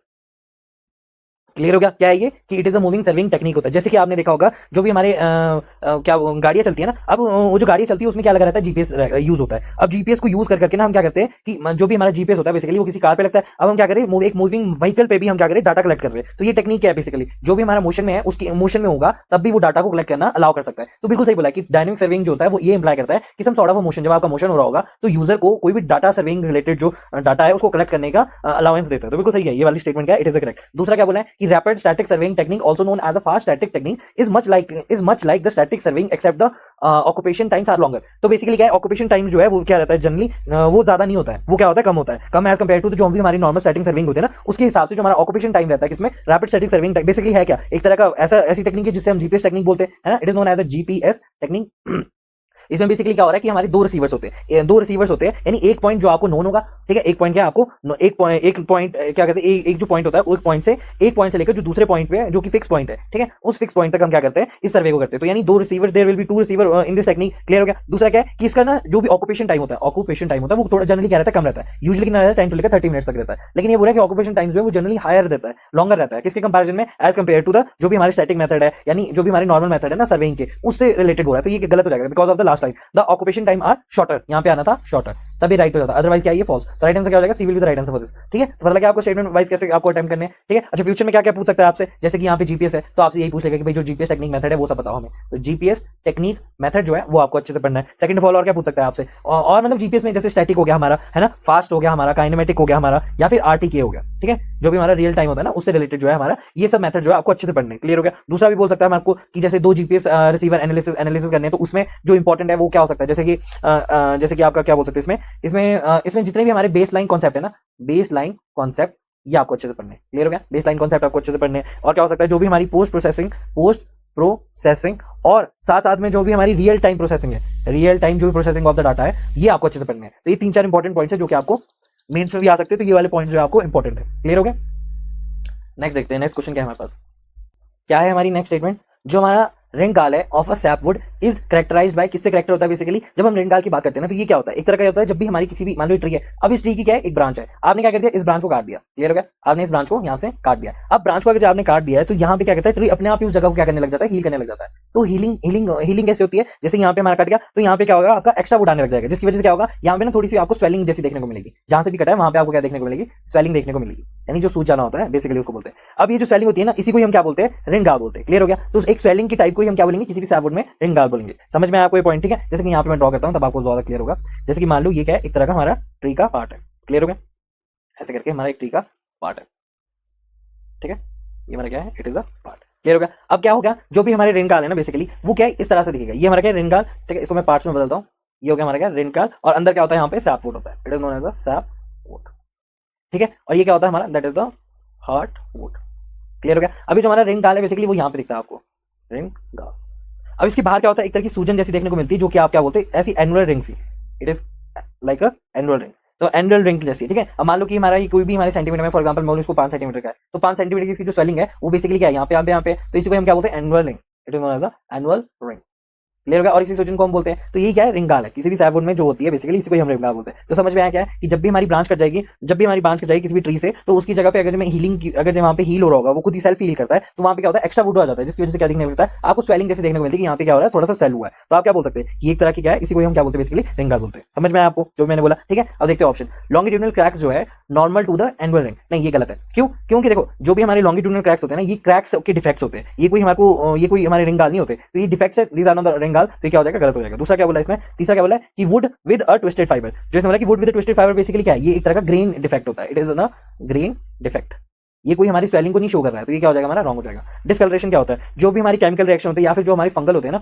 उनका ये रिजल्ट होता है बेसिकली डिस्कलरेशन, केमिकल और जो भी फंगल से होते हैं, इसलिए तो हम क्या बोल सकते हैं, these are also not a swelling, तो ये भी क्या हो जाएगा, गलत हो जाएगा। Swelling caused by the growth of a layer over a wood after the branch has been cut off in a irregular manner, तो ये क्या हो जाएगा, बिल्कुल राइट आंसर जाएगा, क्लियर हो गया। इसका राइट आंसर क्या होगा, रिंगाल क्या है बेसिकली, ठीक है। तो आप क्या बोल सकते हो कि फ्यूचर में आपसे रिंगाल के पीछे में क्या क्या पूछ सकते हैं, कुछ इंपॉर्टेंट पॉइंट्स, जैसे कि क्या पूछेंगे इससे आपसे, पहले तो ये पूछ लेंगे जो भी हमारे वुड के डिफेक्ट्स हैं, वुड के जितने भी हमारे डिफेक्ट्स हैं उन सबकी क्लासिफिकेशन, डिफेक्ट्स की क्लासिफिकेशन ये आपसे पूछ सकते हैं। दूसरा क्या पूछेंगे, हमारा जो रिंगाल है उसके बारे में पूछ लेंगे, रिंगाल से जो भी हमारे रिलेटेड असेशन रीजनिंग है ना वो आपको अच्छे से करनी है, क्लियर हो गया। दूसरा क्या पूछ सकते हैं, ये हमारा सैपवुड क्या होता है, ठीक है, ये हो गया तीसरा, सैपवुड क्या होता है, हमारा हार्डवुड क्या होता है, ये हो गया फोर्थ। सिंपल सी बात, यानी इन दोनों के बीच में वर्सेस भी पूछ सकते हैं, सैपवुड वर्सेस तो हमारा क्या हो गया, हीटवुड हो गया, कौन सा ज्यादा ड्यूरेबल है, विच वन ऑफ द जो कि मॉइस्चर को एब्जॉर्ब करता है, तो ये सब आपसे पूछ सकते हैं। और जितने भी हमारे टिम्बर्स के डिफेक्ट है ना, टिम्बर्स के जितने भी हमारे डिफेक्ट्स है ना, किस किस की वजह से, स्पेशली इसमें क्या पढ़ना है आपको, ड्यू टू फंगी और इंसेक्ट्स की वजह से, क्लियर हो गया,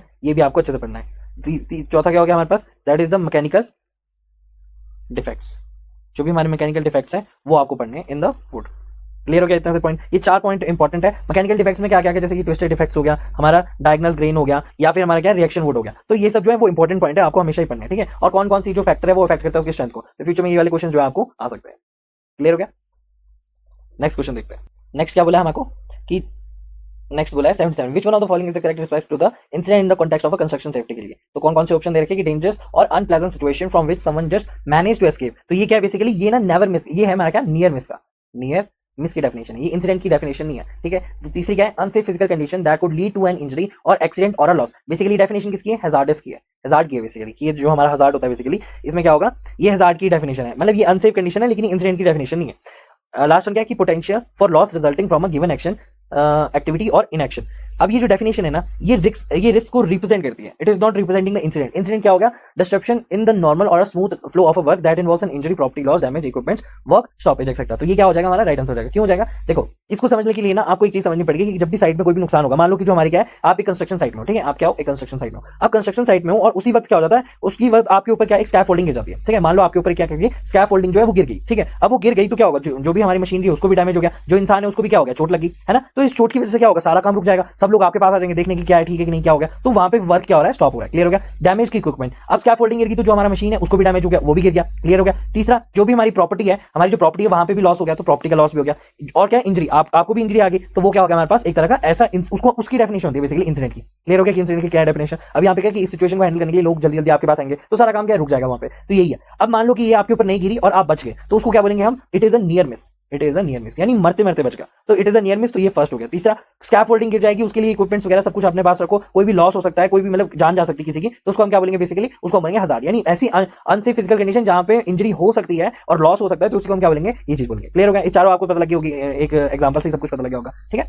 78 कौन सा है ना, 78 से पढ़ने हम क्या करते हैं, फ्यूचर वो देखते हैं कि फ्यूचर में क्या आ सकता है, ठीक है, फ्यूचर में क्या आ सकता है, तो फ्यूचर में आपसे क्या क्या पूछ सकते हैं, सबसे इंपॉर्टेंट मैं आपको बताऊं, आईएएस कोड, आईएएस कोड जितने भी हमारे कंस्ट्रक्शन है ना रिलेटेड टू कंस्ट्रक्शन, वो आपको बहुत अच्छे से पढ़ने, जैसे कि हमारा कौन सा आईएएस कोड, आईएएस कोड कौन सा है 3764, और कौन सा है आईएएस कोड 13415, ये दोनों जो है वो बहुत ज्यादा इंपॉर्टेंट है, जितनी भी इनकी रिकमेंडेशन दे रखी है, जो भी चीजें दे रखी है ना, ये आपको पढ़नी बहुत ज्यादा इंपॉर्टेंट है। दूसरा, बाकी जितने भी हमारे सेफ्टी प्रोसीजर होते हैं वो सब आपको पढ़ने हैं, ठीक है, और जो भी हमारा हजार्ड क्या हो गया, रिस्क क्या हो गया, इन सब की जो डेफिनेशन है वो आपको अच्छे से पढ़नी है, और साथ में इंसिडेंट हो गया जैसे हमने यहाँ पे पढ़ा, जो भी हमारा एक्सीडेंट है वो आपको पता होना चाहिए, जो भी हमारी नियर मिस है वो आपको पता होना चाहिए, जैसे कि यहाँ पे सारी इन्फॉर्मेशन दी ना डेफिनेशन से रिलेटेड, तो ये सब जो है आपको पता होना चाहिए, जितने भी हमारे सेफ्टी में रहते हैं हमारे, वो सब आपको पढ़ने, ठीक है, कंस्ट्रक्शन में जितने भी हमारे सेफ्टी प्रोसीजर रहते हैं उन सबको आपको अच्छे से पढ़ना, क्लियर हो गया, फ्यूचर